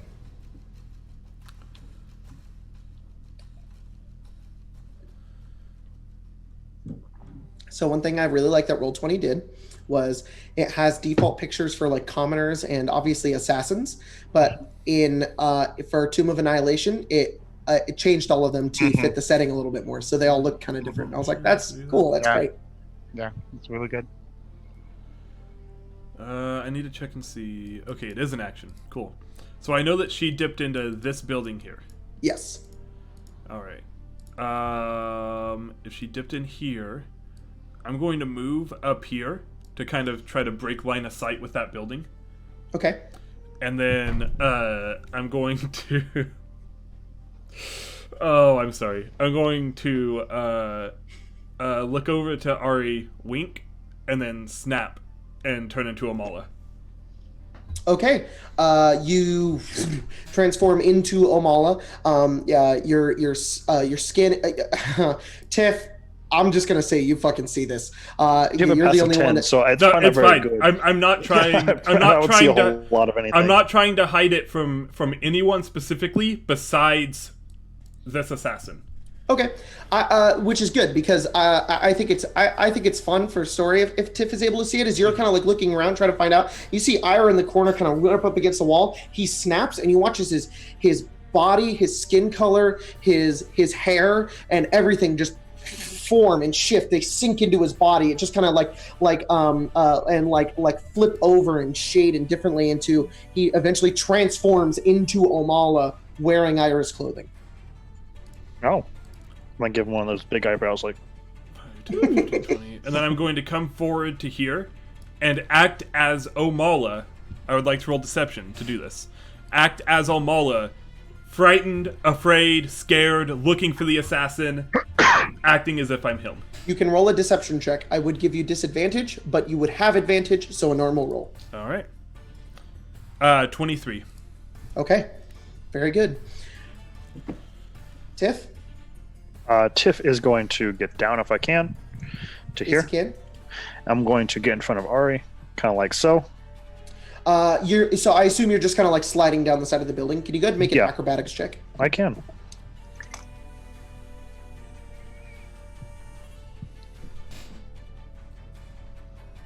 That is a 6. A si- Big topple. All right, well, not too much. Yeah, you kind of go over and you kind of slide over to the side and you kind of like land heavy right on your legs, hard on your knees. 3 bludgeoning damage. Okay, I will take 3. And then You I would twist your like to ankle a go little. 1, 2, 3, 4, right in front of Ari. And then I'm going to put my halberd in one hand kind of behind my back, and I'm going to pull out my shield. All right, And I'm cool, going to pull out your stand shield. there. All right. Gina? Big Tina. Block. I see that you're body blocking for the squishy one. Ideally, if I can. I love it. Big China's gonna try and just get off the roof here. Leave. Easy enough for you. You don't need to roll because you're already just as tall as the building, so you Tonk. just step down, yeah. It's just a big step for me. Yeah. So that was, hold on, how far was that? That was 10 feet, technically, 10, 15, 20, 25, 30, sure, I'll put myself there. And as soon as I see, she like literally pulls out her gun, which is Mhm. grew with her. It's the size of. It's like a cannon. It's Oh my God. it's practically a cannon because literally the thing says your weapon attacks go up by a d6.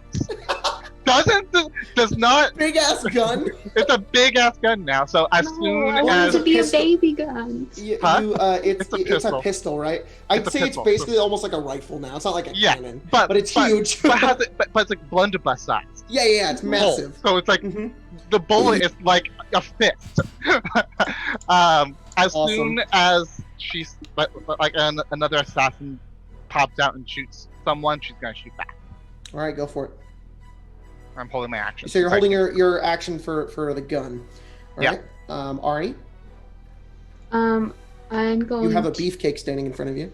Oh. I'm going to delay my action again until or hold my action to Okay. cast another chaos bolt on any baddie that comes into my view. So you're and hurts readying my a friend. chaos bolt as well. Yes. I feel All like right. Ira also- is going to hear some very strong words after this. Also, check your messages. Ooh. It's just for food. Oh yeah, I order food too. Actually, could you message me whatever you're ordering because my order literally just got canceled for some reason. Oh. That's dumb. Yeah. All right. So I'll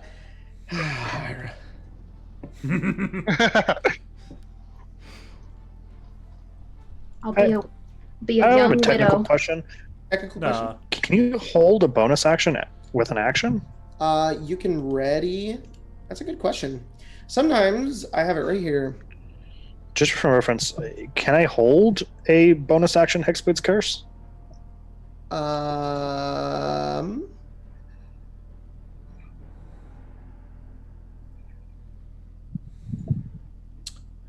think you can. Not that I need to. I was just curious. Curiosity. Curious. Technically, no, because then you could take 2 bonus actions in your turn. Okay. Awesome. Yep. All right. So the Ira, 24 hit you. Nah. All right. You guys all see the assassin appear on top of this building, kind of up above some cover, and fire over at Ira. Is like walking around as Amala, takes a crossbow bolt right in his side. Can you make a con save? Actually, okay, no, never mind. That wouldn't help at all. I can make a con save. Con. That would be a 14. A 14 will fail. So I'm gonna half the damage of all of this. You're gonna use Evasion. Evasion. Okay. So I'm sorry. Uncanny dodge. Uncanny dodge. So it is 59 damage. So half that. All right. So that's actually only 20. I want wait, no, 59. It'd be 24 because 24 yes, and 24. Nope. So nope. That's wrong. It would be 29 because 29 and 29 would be 58. You're right. So I don't math. The bolt flies out of the air, and you like just barely notice it as it's coming into the air, and you like matrix like nearly try to dodge it out of the way, but it gets right underneath your arm and cuts into you a little bit. You feel a bit of the poison kind of sting into your body. You feel a bit weak, and you just feel woozy, and it's like you never really had to fight another rogue before. It's annoying. Everybody else can get your reaction attacks off if you'd like. So China and Artie, you can get a shot, and Artie, you can get. I'm going to say she is ducking underneath that thing right there, so she does have half cover, giving her a +2 to her armor class. God damn. I think I can ignore that. Maybe. Do you have sharpshooter? No, I thought Warcaster might give it to me. That's a 22. Spell sniper will if you take that one. 22 will still hit. Okay. China, what'd you get? Thanks to the range of the pistol, natural 1. Oh Ooh. no! So China, you pull forward and you fire, and for whatever reason, it's like, did the gunpowder not grow with me? Because it like fires and this massive ball just like goes 2 feet in front of you, lands in the fountain, and you're splashed with a bunch of water, and it immediately like burns off of you because you're like made of fire, and it's just like, okay, that was annoying. Jacob, I have a question. Mm-hmm. Is she this one? She's Or this is one. she this one? That one? Okay. Give me 1 second. She's the one up on top of the building. This one. What's your range on Chaos Bolt? 120, that's fine. Oh, okay. However, okay, I can choose. Never mind. Whew, I got real scared. I rolled the same number on my d8s, which means it can jump to another person. And I thought that it would jump to one of these poor little civilians, but I get to choose. Okay, good. So you can just be like, nope. Yeah. You're like, oh god, it's like about to explode and burn somebody else, and you just So 10, 16, that is 19 cold damage. All right, you freeze her a little bit of frost hits the side of her shoulder, and she kind of ducks back down again.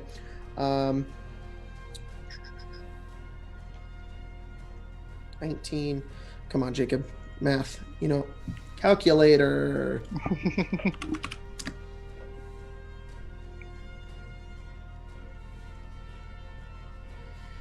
Yeah, she's looking pretty hurt. And then you guys watch as she leaps back, she runs forward, and she jumps on the side of this area right here, and she's going to fucking yeet herself to the other side of this building. Let's see how far she gets. Yeah.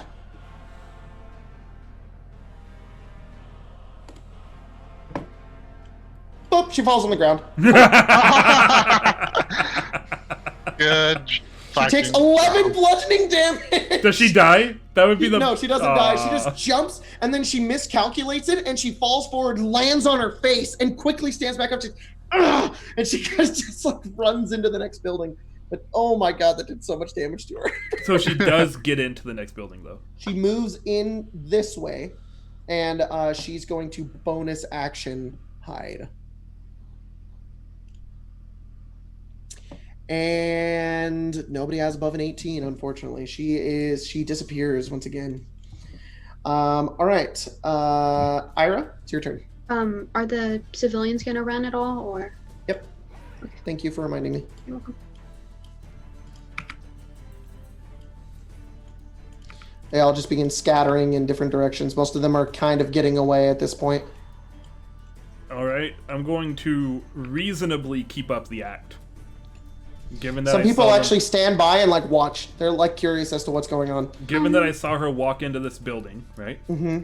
I'm going to reasonably, because that's probably what he would do. He's going to run this way, and I'm going to make a bit of a performance out of it. He's going to run this way, and then trip, fall, and stand back up and stop about here. Can you make a deception check? Or you can roll performance if you want. Cool. My performance is a lot. Oh my god, I rolled a 19. 31. Oh, she got a 2, so she's like, he's an idiot. He's dead. and that's where, and I am going to like kind of like half duck because I know that this is raised, so I'm going to try to get a little bit of cover. All right, got half covered. Cool. Tiff? Oh, have I used my action, so to say? Yeah, I would That's say fine. your action is to do that. That's fine.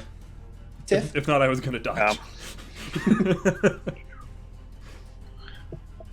How do I? You know what? I'll just do this. 1, 2, 3. I'll be. You can measure on the left on the Roll20 stuff. There's like a little, ruler and like a circle. If you grab that, you can measure. I see. I'm a little far away from all this, sadly. What I've been doing. You said this area right here is raised? Up here? Yeah, Okay.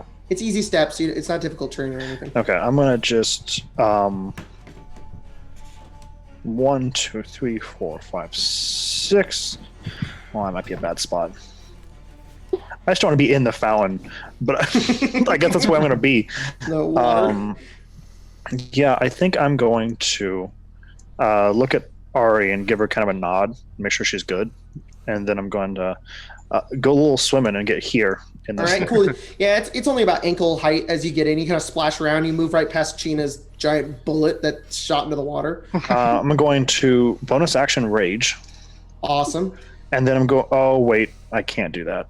Oh, I'm so dumb. I guess I will just hold my action. I will hold a spell. Okay. What are you readying? Eldritch Blast. Cool. Sounds good. And question for you: what does just because I want you to describe it? What does Tiff's rage look like? Is it visible or is it?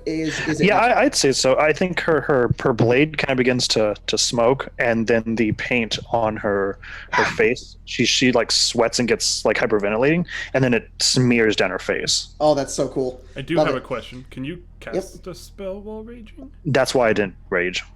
Gotcha. Yeah. Oh, got it. So I you're got not raging. bopped. Yeah, because I Got it, can't got it, cast got it, Eldritch Blast that Got way. it. Well, if you were raging, that's what it would look like. So. But you know what?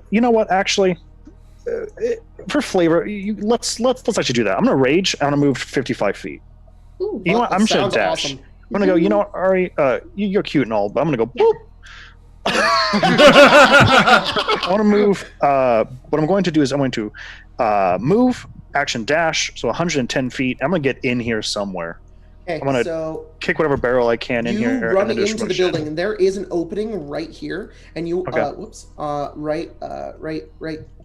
Let me ping. No. Right here. Okay, I'm not. You have to be on the select move There we go. one. Yeah. And as you run in, you look around, and this is how I like to rule stealth. She's right there.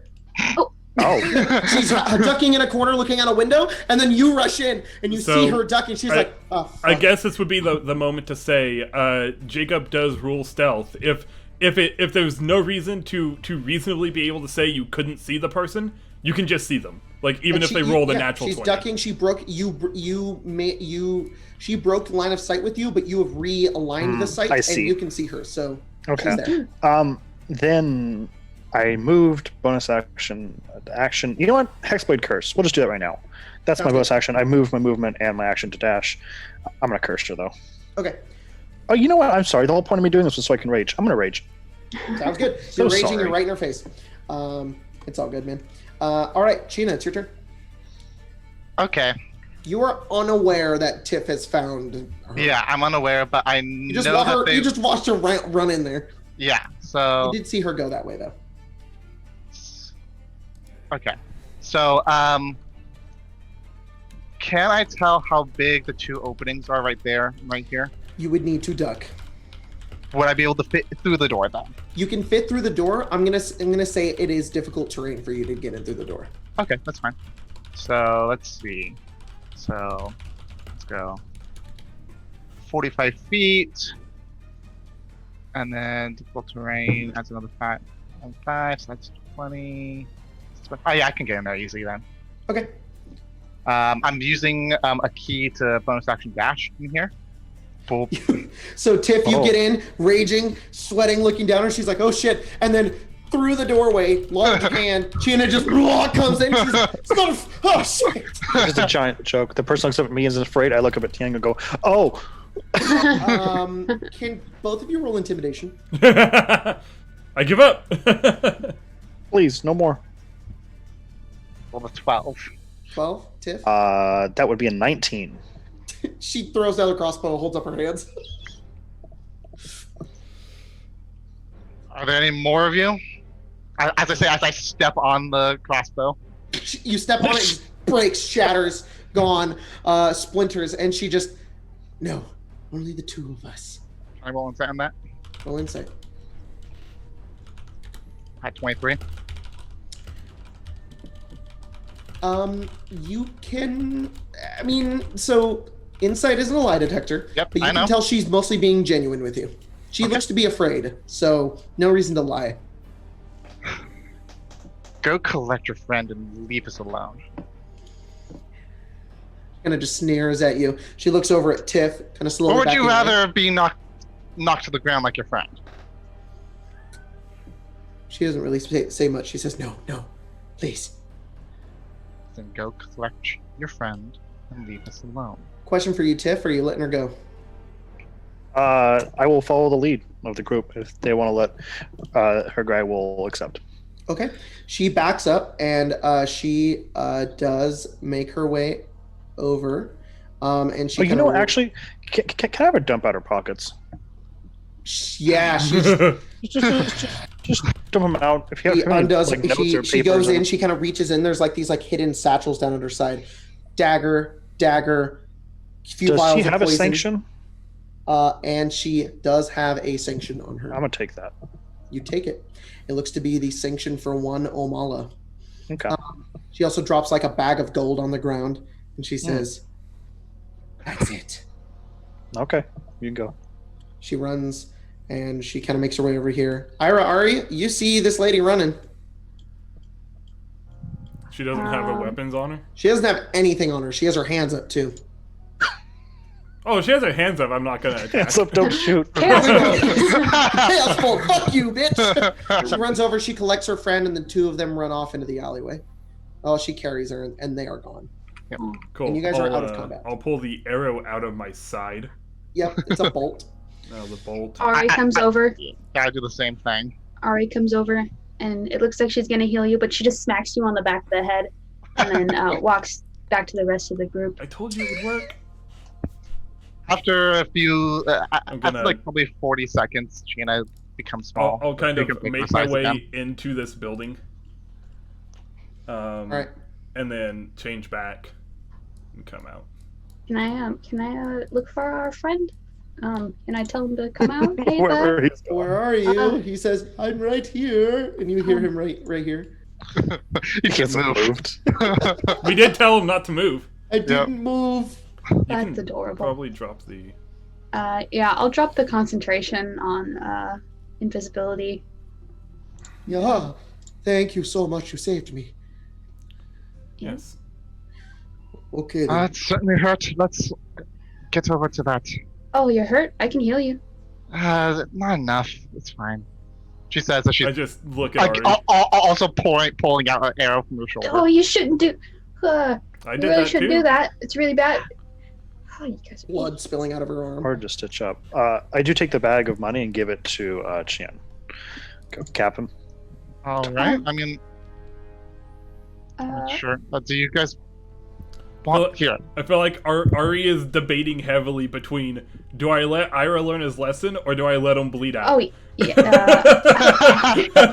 I'm gonna go over to China and I'll cast a Cure Wounds just to try to stop the damage she has done to herself from pulling the Okay. arrow out. Ari That's comes over. 6 healing, Glowing and then- hands kind of heals you over. and then It heals a bit, but yeah. the wound is pretty deep. But Cool. she'll toss the bag to our friend. I can't pronounce his name. Kamala? Omala. Yeah. Amala. There you go. The bag of gold. The bag of gold. Here, take it. Oh, thank you. And then I'll do the same to Ira. Did Tiff get hurt at all? No. Okay. Oh, wait, I did, but I twisted my ankle. Oh, Yeah. I'm all right. Thank you, though. that's 7 to Ira. Cool. Also, I forgot what my other second Eldritch Invocation is. I can see in the dark. Oh, sweet. I have double sight. Double So- sight. Ooh, Nice. you have You superior can see in the dark. dark better than any of us can. So Yeah. I lied. Yeah. Also, Very cool. I can't- Jacob, I want to make Love sure it. that you know I was wrong. I do just have 60 feet of dark vision when I'm wearing the goggles. I thought that I got it as being a changeling. I don't. Ari has it because she's an Azamar. She's half Azamar, half Changeling. Yes. All right, cool. You guys successfully protect Omala from the assassin attack and continue through the city. But that's where we'll go ahead and take a break. Welcome back, everyone. Let's get right back into the game. So you guys have just finished your combat. You have successfully warded off the assassin attempt on Omala and have defeated them. They have run off with no crossbow and no money and no poison and have left. Did anybody take the poison? I don't think we did. No. We just left it on the ground. Just left the poison on the ground, huh? All right.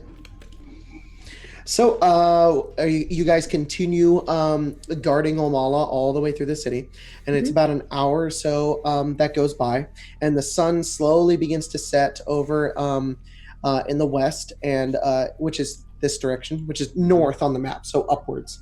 No, north is actually down. And just for you, Tyler, so you can stop being so picky about it. The reason the reason north is to the right is because it's literally like the tippy top of Chult is on that. So on that map, it's like that's coming down into it. So it like sits right on the edge, but it fits better on a book when it's this way. So Dumb. anyways, you guys make your way through the city, make your way past the bazaar, upward into the merchant's ward, and as you begin to make your way into the merchant's ward, you see two of the Chultan guards kind of looking over the Port Nyanzaru guards, and as they stare over towards you, they kind of hold up their hands. They have a couple of rings down on their hands, piercings on their body, and they're holding spears. They stare over towards you, and they say, Jordanbeck. I don't know. We were asked to take this gentleman to the Golden Throne on behalf of Okanga. The other kind of looks around and he says, I was informed of this. You may pass. Thank you. And Grab our new friend and kind of put him a little closer to me with cool. that. You do so. You bring yourself closer into the merchant's ward and begin walking around, and eventually you head up towards the bridge that makes its way over to the Golden Throne, and you guys step in to the court, the little walled off area that goes into Golden Throne, and there are two more guards that kind of see you, and they quickly just kind of motion you inwards beyond the walls and then into the courtyard that leads into Golden Throne. And it is this massive looking palace. It's very ornate, tiled floors, columns, big golden kind of dome on the top. And in terms of the map for you guys, this right here, where I'm pinging is Golden Throne.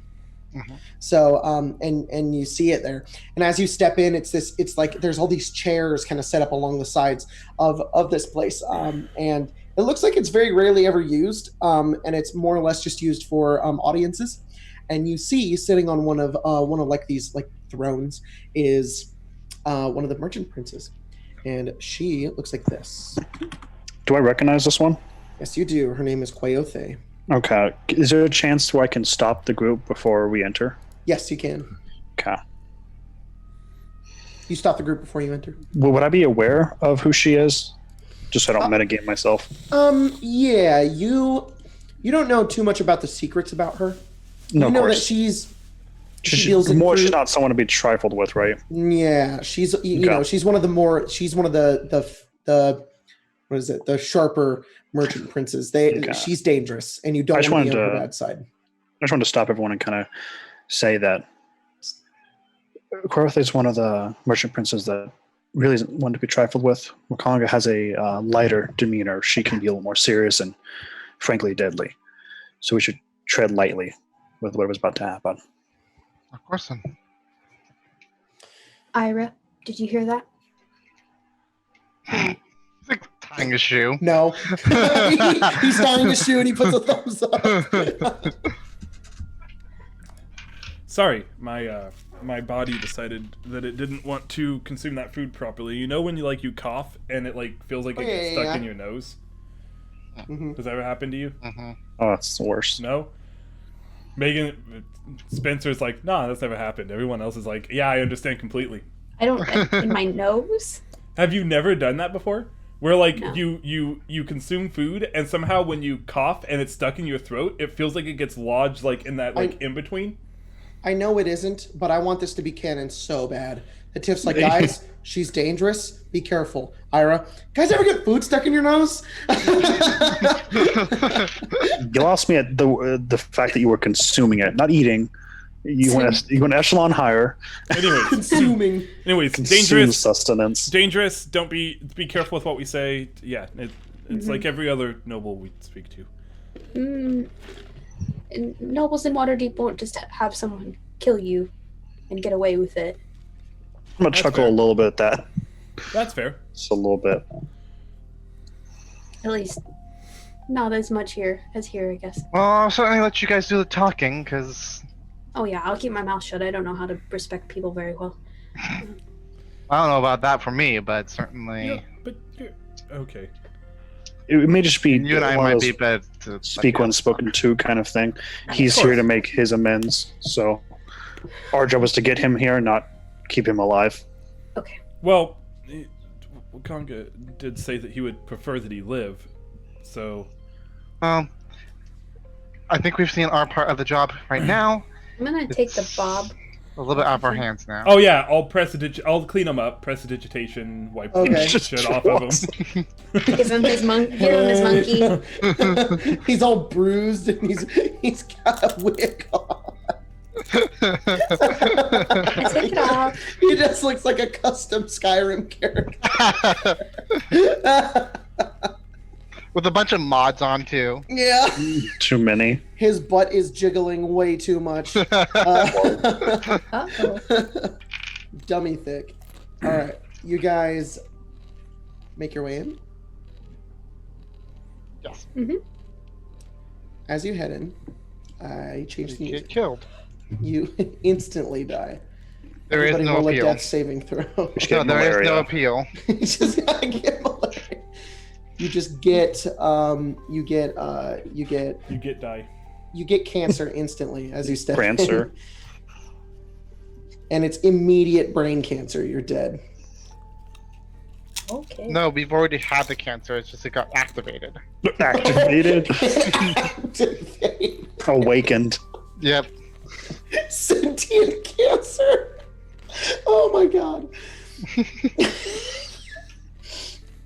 All right, there we go. There's the music I needed.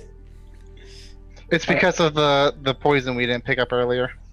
Oh, was it cure? So, Oh, it's like On one of it's like an old school choose your own adventure game where if you don't do the one weird, like benign thing that makes no sense to do, you just die 4 hours later. Yeah. Yes. so there are 7 different thrones surrounding this circular hall, basically, and there's columns and whatnot separating between them, and one of them is currently occupied by the picture I just showed you. That woman, she has this large, like just fluff of hair around her head, and she's wearing very beautiful clothing.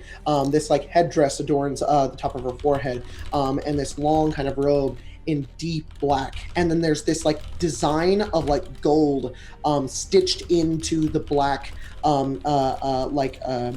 robes she's wearing as she sits down, and surrounding her throne is what looks like 2 braziers with just roaring flames on the inside of them, and standing next to her throne are 2 Chultans. They are very, very beautiful. They're basically wearing like scantily clad clothing. They're showing off a bit of the goods, and they're kind of standing like right behind the throne, like holding on to it and kind of watching you guys enter. There's a lot of makeup on their faces and the rest of their body, and she kind of looks down and she just kind of like stares like almost through you as she watches you step in. And she has you also notice she has this very large ring on her finger, on like her middle finger, and it's like pure gold, and then in the center is this massive red ruby in the center of it, and she's currently like tapping her fingers down on the side of her throne as you guys make your way in. She looks down at all of you, and her eyes kind of blazing up just a little bit, and she says, "Omalan, you come to me?" And you watch as Oman looks, and it's like fear strikes into him, and he just falls to the ground nearly like sobbing, and he's just like, "I am so sorry, Coyote. I come to apologize to you. I beg for your forgiveness. Please, I do not want to be killed. I will serve you, please." And she looks over and she says, "I do not care for you. I would sooner see you executed than you in this hall in front of me, to appease Kasuth, the fire god. Who are these people?" She looks over towards all of you. I'll nod and take a step forward. We have brought him here as he wished. Kneel. I'll kneel. All right, you get down and you kneel, and you watch as the 2 like people behind her that are on the like next to her throne, they just kind of like smile, they giggle a little bit. Apologies, I am not used to the customs here, and I know. mean no harm. He wanted to fall before and plead for you, and so we had brought him. We had brought him here at that. Ixis, Indar, take him, please. Those 2 people behind her kind of walk forward. They go over towards Olman, and they kind of grab each arm, and he's like, "Huh," and you watch as they kind of like drag him off towards the side. And she says, "I will not kill him, not yet, unless you perform this favor for me. If you value his life, you will do this. If you value your own lives, you will do this." More bloody favors. What is it? Hang on, I'm loading it. She says, "I am willing to forgive his lapse in judgment if you make a man disappear for me. Who would it His be? name is Shago. He's in Fort Bellurian, north of here, where the flaming fists have gathered. No questions asked. Make your way in, kill him discreetly, dispose of him, and return to me within 10 days. If you do this, I will spare his life."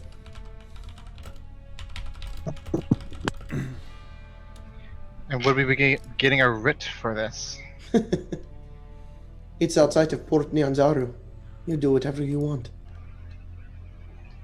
I suppose so. Good. Now go. Did she say Fort Valurian? Yes. Mm-hmm. Okay. What proof do you need? Any kind of proof will do. But I will know if he is still alive. I'd like to. Bring me his finger or Jacob- his ear. Do I know who Shago is?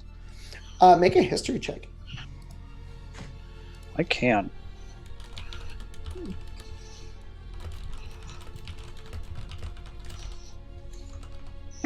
Oh, that's not good. 12? All you know about Shago is you kind of recognize his name a bit, and you're like, oh man, he's a guide. Mm-hmm. Other than that, you don't know anything else about him. I want to approach her. Not really. Like betwixting myself between Ira and her, just mainly maybe behind him a little bit, and go, Princess, the journey to Fort Valerian is... Kneel before you speak to me, isn't? Tiff kneels. Right. And says, the journey can be sometimes 7 days, so returning to you may be difficult within that time. Shago himself couldn't traverse it faster than 10. Can we do 15? Roll a persuasion check. Okay.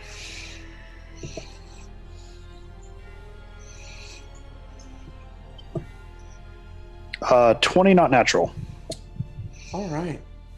So I had that divided up into a couple of DCs. If you would have gotten any lower, she would have accepted, but Ullman may not have been entirely intact. However, you got high enough that she kind of rolls her eyes and she says, fine, 15 days.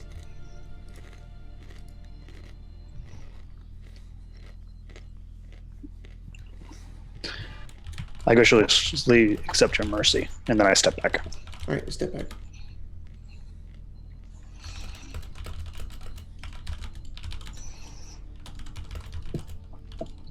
It is a difficult journey out to the outside of Port Nyanzaru. Do you need anything? Like insect repellent? I'll turn to again. I know many people that can find this for you. I sell it. Again, I'll turn to Tiff. I have the money if we need anything. Just Would this be something that I would have already had? Yeah, so there's Tiff, that there's the two different types. There's the block of incense, which burns and keeps out away insects on a 20-foot radius, or there's the vial of the salve, which you grease on yourself so that it protects you against insects. Would I buy from her, or would I buy from a secondary source? It's difficult to find sources, so you wouldn't buy it directly from her. You would know that she could hook you up with somebody who could give you some. And is that something that's largely accepted, or is it something I don't really necessarily want to get into? It's accepted. It's just indebted with her. It's special items, and special items are more difficult to find in Chult. You have to look around a little bit for them. It's not like there's an insect repellent shop. Sure. So she's basically saying like, hey, I will give you an in to let you find some insect repellent. Okay, I will nod at Ira. a quicker access towards any of those materials would be greatly appreciated. Yes. There is a oh, sorry, give me a second. Look for Thun in the markets. He has insect repellent. In the bazaar. Well, it's not called that. It's called the that one place. The souk, the grand souk. What was the name of the merchant? Thun. She said. Thun. Okay, I'm just making sure.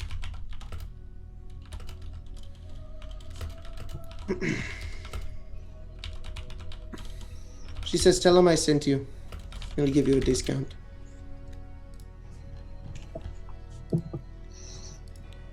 Thank you.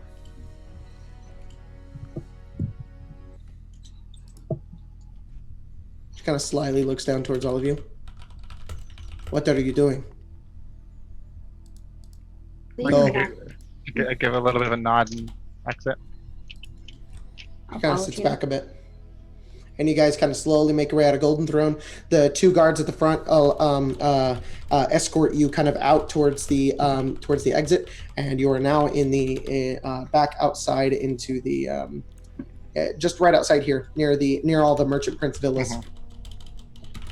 If Should she we really- just... Sorry, were you asking a question? I was gonna ask Tiff a question. Well, I was gonna say, should we find a place to talk amongst ourselves quietly? Probably. You do have a Before we ship, leave yes? I do. That may be the safest place to be right now. Probably. I trust all my crew of my life, so All right. let's head to the docks. This question isn't like a secretive one. Just wondering, Go is ahead. she the law here, or is it The I assume she's one of 9 laws. is it Seven. he? the authority kind of system I set up before. Whoever's in the room is law. We've It's just unknowingly. he upset her, so she's the judge. Well, at the moment, because Wakanga was not present, who are we to question otherwise? Okay. I think we have a lot of possible solutions, but we should probably only speak about them in private. Mhm. We do not have to do this if we don't feel the need to. But it would may behoove us to. But we can talk about that on the ship. Yep, let's go. I will follow Tiff. All right, you guys, we'll jump cut directly over towards you guys, right onto your ship. And you know what? For the purposes of the map, let's just say you guys see this boat right here. Mhm. We'll say that is the Brass Phoenix. Okay. So You guys make your way over. You Yep. see this massive looking ship, Tiff. It's much bigger than any you've ever really seen before, and there's so much metal on it too. It looks like it shouldn't even be floating. And as you go over it, you are led aboard, and there's just lots of crew. They're kind of just lounging around. There's maybe only about 5 crew members on board right now. Not a lot of them. Where was the vessel made? Was it in Waterdeep? Is it Waterdeepian? It doesn't look Waterdavian. It doesn't look it's very there's designs on the side of it that give off almost a otherworldly kind of design about it. Go make a history check. Oh, okay. That will be.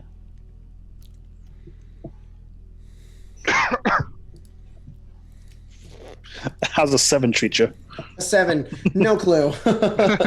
Hey, So Tiff doesn't know, but I'll say for the sake of Craig, just so I can better just describe it.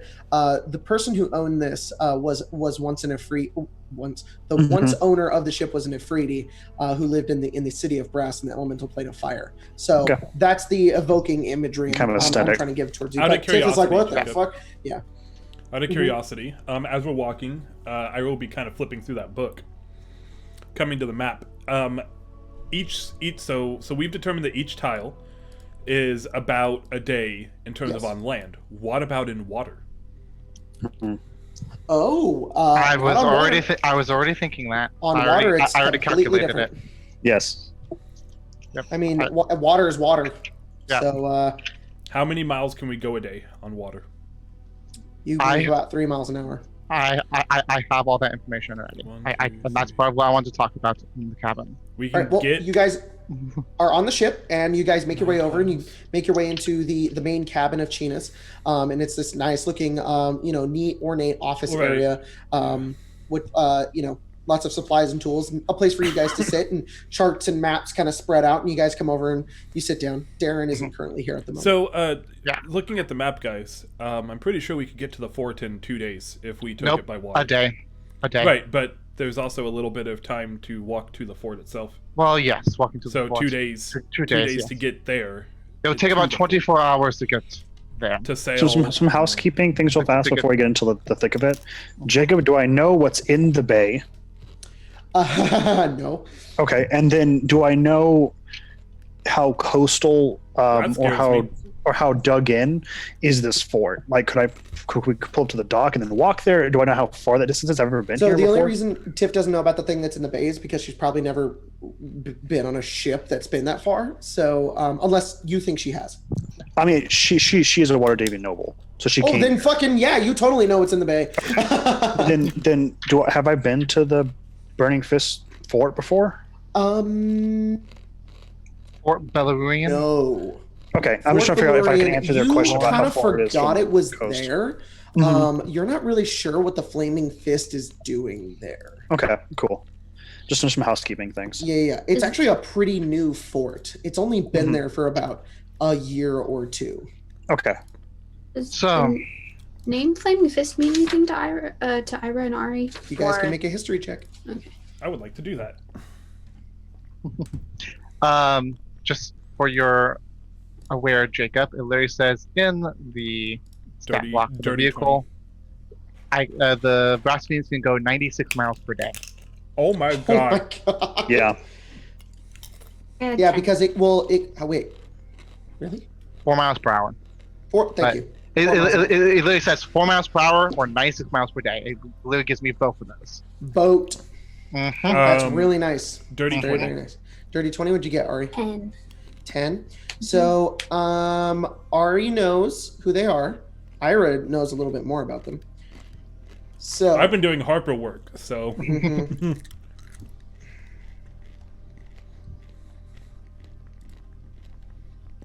The two of you know that the Flaming Fist is basically a group of a group of mercenaries. They are very gruff. You would not consider them to be a very good group of people. If you were to be on the alignment chart here, we'd be a bit more on the evil side. But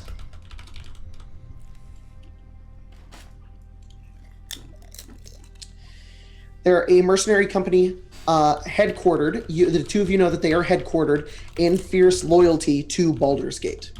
And you two know Baldur's Gate is a den of thieves and what is the quote from Star Wars? You'll never see a more wretched hive of villainy and scum. Scum and villainy. Yeah. Scum and villainy. That's Baldur's Gate. It's the best comparison I've also seen is if Waterdeep is Metropolis, Baldur's Gate is Gotham.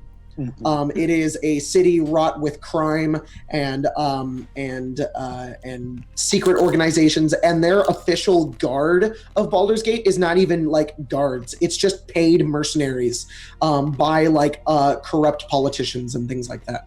So that's they mean as far as you know, that's what they are. And Ira, you will get a little bit of knowledge to know that you knew that the Fist maintains a permanent stronghold in Cholt at Fort Bellurian, and it's only been around for about 2 years.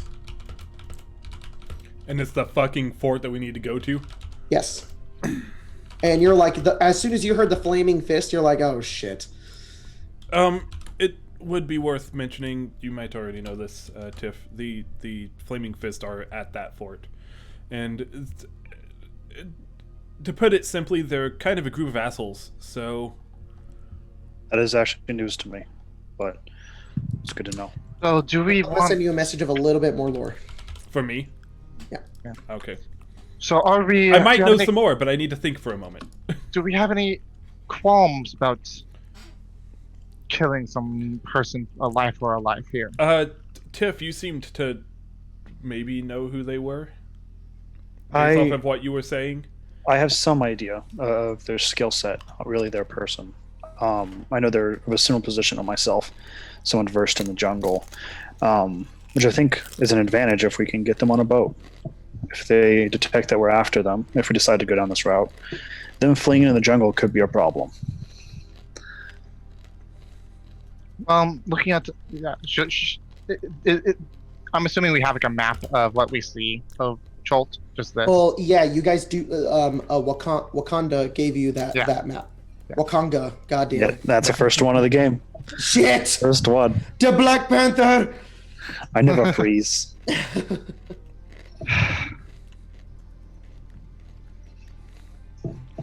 Jacob? Yep. Highest rank is Major. What does that equate to in terms of power to Ira? Like, I'm looking at the Harpers. Like we're wise owls, right? Like, is that what we're called? Yep. Like, what does that equate to in Ira's mind? Is that like this person is on our level, or is it like She's like one step above you. above us? Okay. Yep. Because you guys would be like lieutenants, and that's what they have, which are called flames, is their lieutenants, and then a blaze is a major. So wait, And a does that mean major- that we can go even higher than Wise Owl? No, because you can, but it's like Mert status. You're like but the Harpers don't have that same kind of pyramid hierarchy. So she reports to the marshal, the general, which is who all operate under one commander, which is Older Raven Guard. Older Ravengard, and he's like the head, and then he has some generals, and then there are blazes, which are the majors, and she's like a major. You guys aren't majors. You don't command troops. You're just like lieutenants. Right. But that doesn't necessarily speak to her combat skill. It could, but it doesn't necessarily. Probably does. You have no idea. I mean, it probably does, but what I mean is like as a direct like comparison to ours. Like, it doesn't necessarily mean that she's a step above us because that rank doesn't exist for us. Yeah. I should say that one of the people there is one of their second in commands, so to say. At least if the information that I had gathered is still accurate. And that type of person is probably on par with us in terms of combat skill. So... All the more reason if we did this to keep it quiet.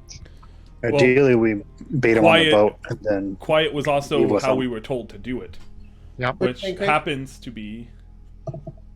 I'm sorry, Tiff.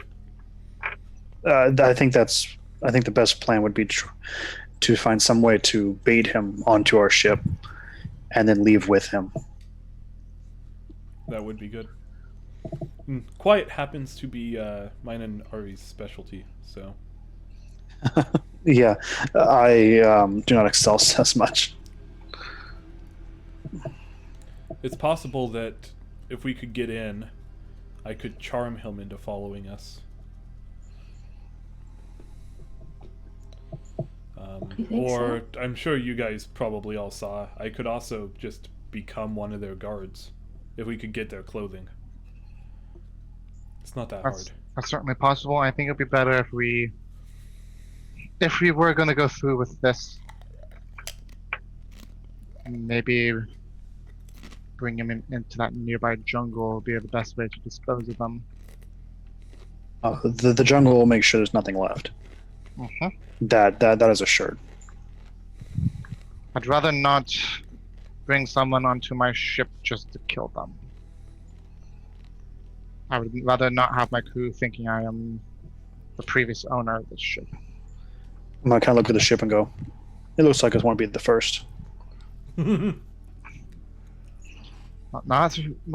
am not my father, so I try not to be at least. So, what I'm hearing is, we'll go to a shop first thing in the morning, get the repellents that we need just in case, and tonight, before all of this kicks off, we're going to enjoy some dinosaur races. I'm gonna see about tracking down those pirate ships, just to see if we can have something else on our plate. Tiff's kind of surprised and shocked. She's like, "Oh, I'm surprised how willing you all are about this." That was kind of why I got the 15 days to give you guys an out. But this is the plan we're going with. I am not saying I am in this. I'm saying we need to stay on Wakanga's good side, and Wakanga wants us to keep his friend alive, Amala. Maybe we should bring it up to Wakanga too. My bringing it up was not really of any kind of judgment. I'm just surprised maybe you're not as touristy as I thought. Oh no. Oh, we've done quite a lot. We may not be it's actually a normal. relief. we may not be knowledgeable about this place, but we've certainly, I'm assuming all of us have seen our fair share of We've killed a few people. challenges. Yes. I saw back there. You have no problem doing that.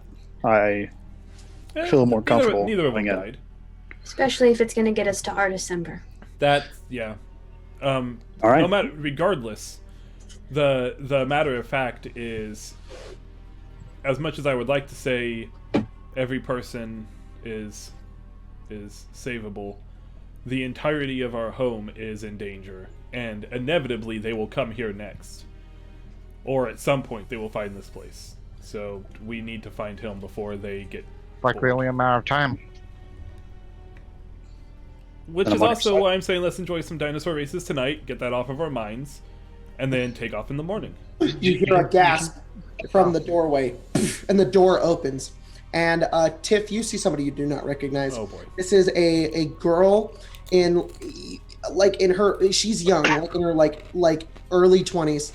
She is blue skin, blue hair that kind of eventually fades down to like a green down at her shoulders, and she's wearing like this very ornate kind of like seafaring clothing down at her sides, and she her eyes are just like gleaming. She opens the door, and standing behind, you're aware that she is a water genasi, and then standing behind her is a taller looking man.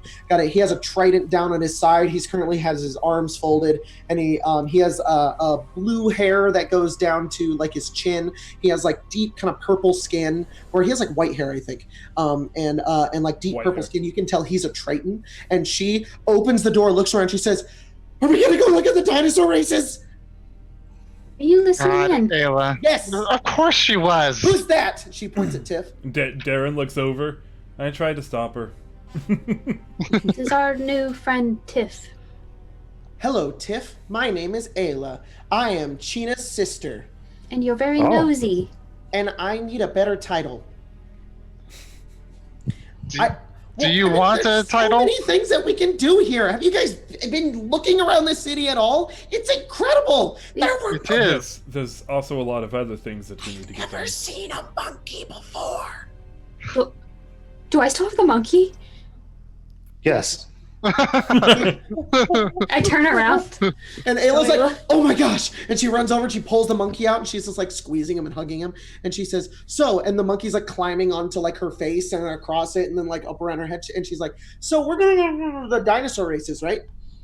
Do you want to accompany Ira? Yes, yes, yes, yes, yes. Then I suppose you can. Are we all They're not going? so cute. They're deadly. They're very, very scary. But they're so cute. As I said, I am planning to go talk to that harbor master and get some headings for those sightings of pirate ships. Keep that on. Sounds like boring business stuff. And yes, it is. Darren Try kind of to looks make over sure and we says, get "I ourselves wouldn't into a good mind position.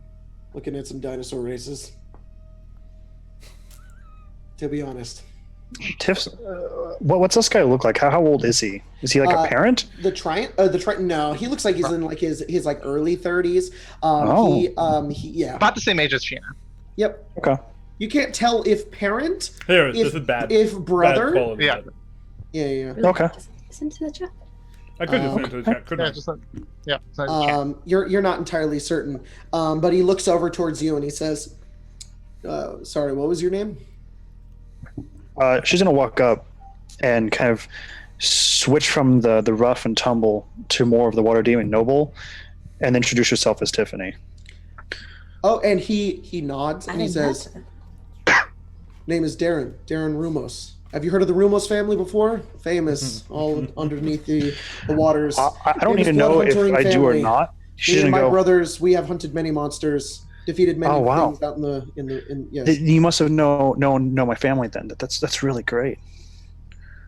Who's your family? Oh, the Phalans in Waterdeep, the Monster Hunting Guild.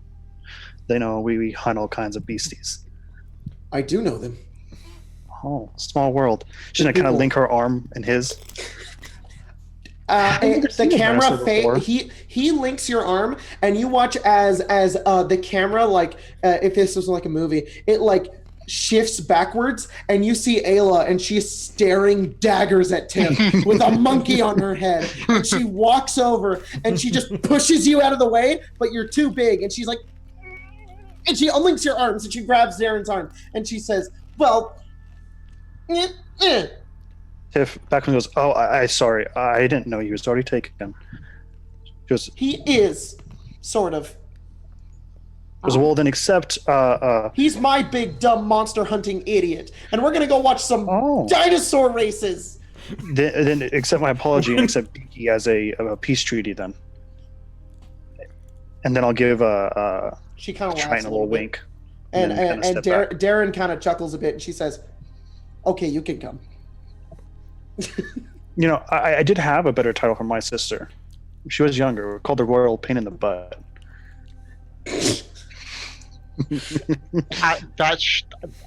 That is your new title now, Ayla. I need to No, know. that's not my title. I need don't to want know. that title. When did this development happen between Ayla and Darren? It's called 2 Months at Sea.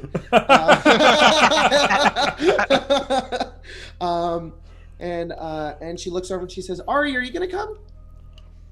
Come on, Yes? I'm probably gonna participate. You have Yes? to see it. Then I have to come because Darren looks. He says, falls "Are off you carts going and to ride breaks a his neck." dinosaur, Ira? Do what? Darren looks at you and says, "Are you going to ride a dinosaur, Ira?" I would like to. He looks down towards Ayla. "I'm riding a dinosaur." And Ayla says, "I want to ride a dinosaur. That's probably Oh, not a good oh my idea, God. just based off of the. I'm going to month ride a that I've known dinosaur you. for money." I don't necessarily need to explain how bad of an idea it is, but I don't think anyone would listen. So this should be a good No, they won't. This is a Trust me. great idea. I turned to Darren Chena. says, I turned to okay. Chena. Are you gonna come now? No. Okay. Darren says, "Chena, Ayla, we're going to ride a dinosaur together now." She says, "Yeah, okay, that's fair." That's And Ari. they begin to Ari. make their way off the ship. I take the monkey back from her. Ari. Easily, the monkey just like, she kind of forgets about him, and you just pick up the monkey, and the monkey's like, "Whoo." Can I find like some like what do monkeys eat? Fruit? I'm gonna go find something for the monkey to eat. Okay. Um, You guys make your way off of the brass phoenix, the bronze phoenix, the brass phoenix. As we're walking, I'm probably trying to convince Ari to also ride a dinosaur with me. I have a monkey baby to take care of now. But it's a dinosaur. The dinosaur will try to eat my monkey. Fair. I'm just And- gonna watch, and if Alright. you guys get hurt, I'll. And you guys make your way Fair. off into Port Nyanzaru as the sun finally sets into the nightlife of Chult to perhaps participate in some dinosaur races. But that is where we're going to end tonight's game. Ooh. So, wahoo! Great job, guys. That was awesome. That was super fun. That was great. I love the chemistry between everybody's characters. It's awesome. I'm super into it.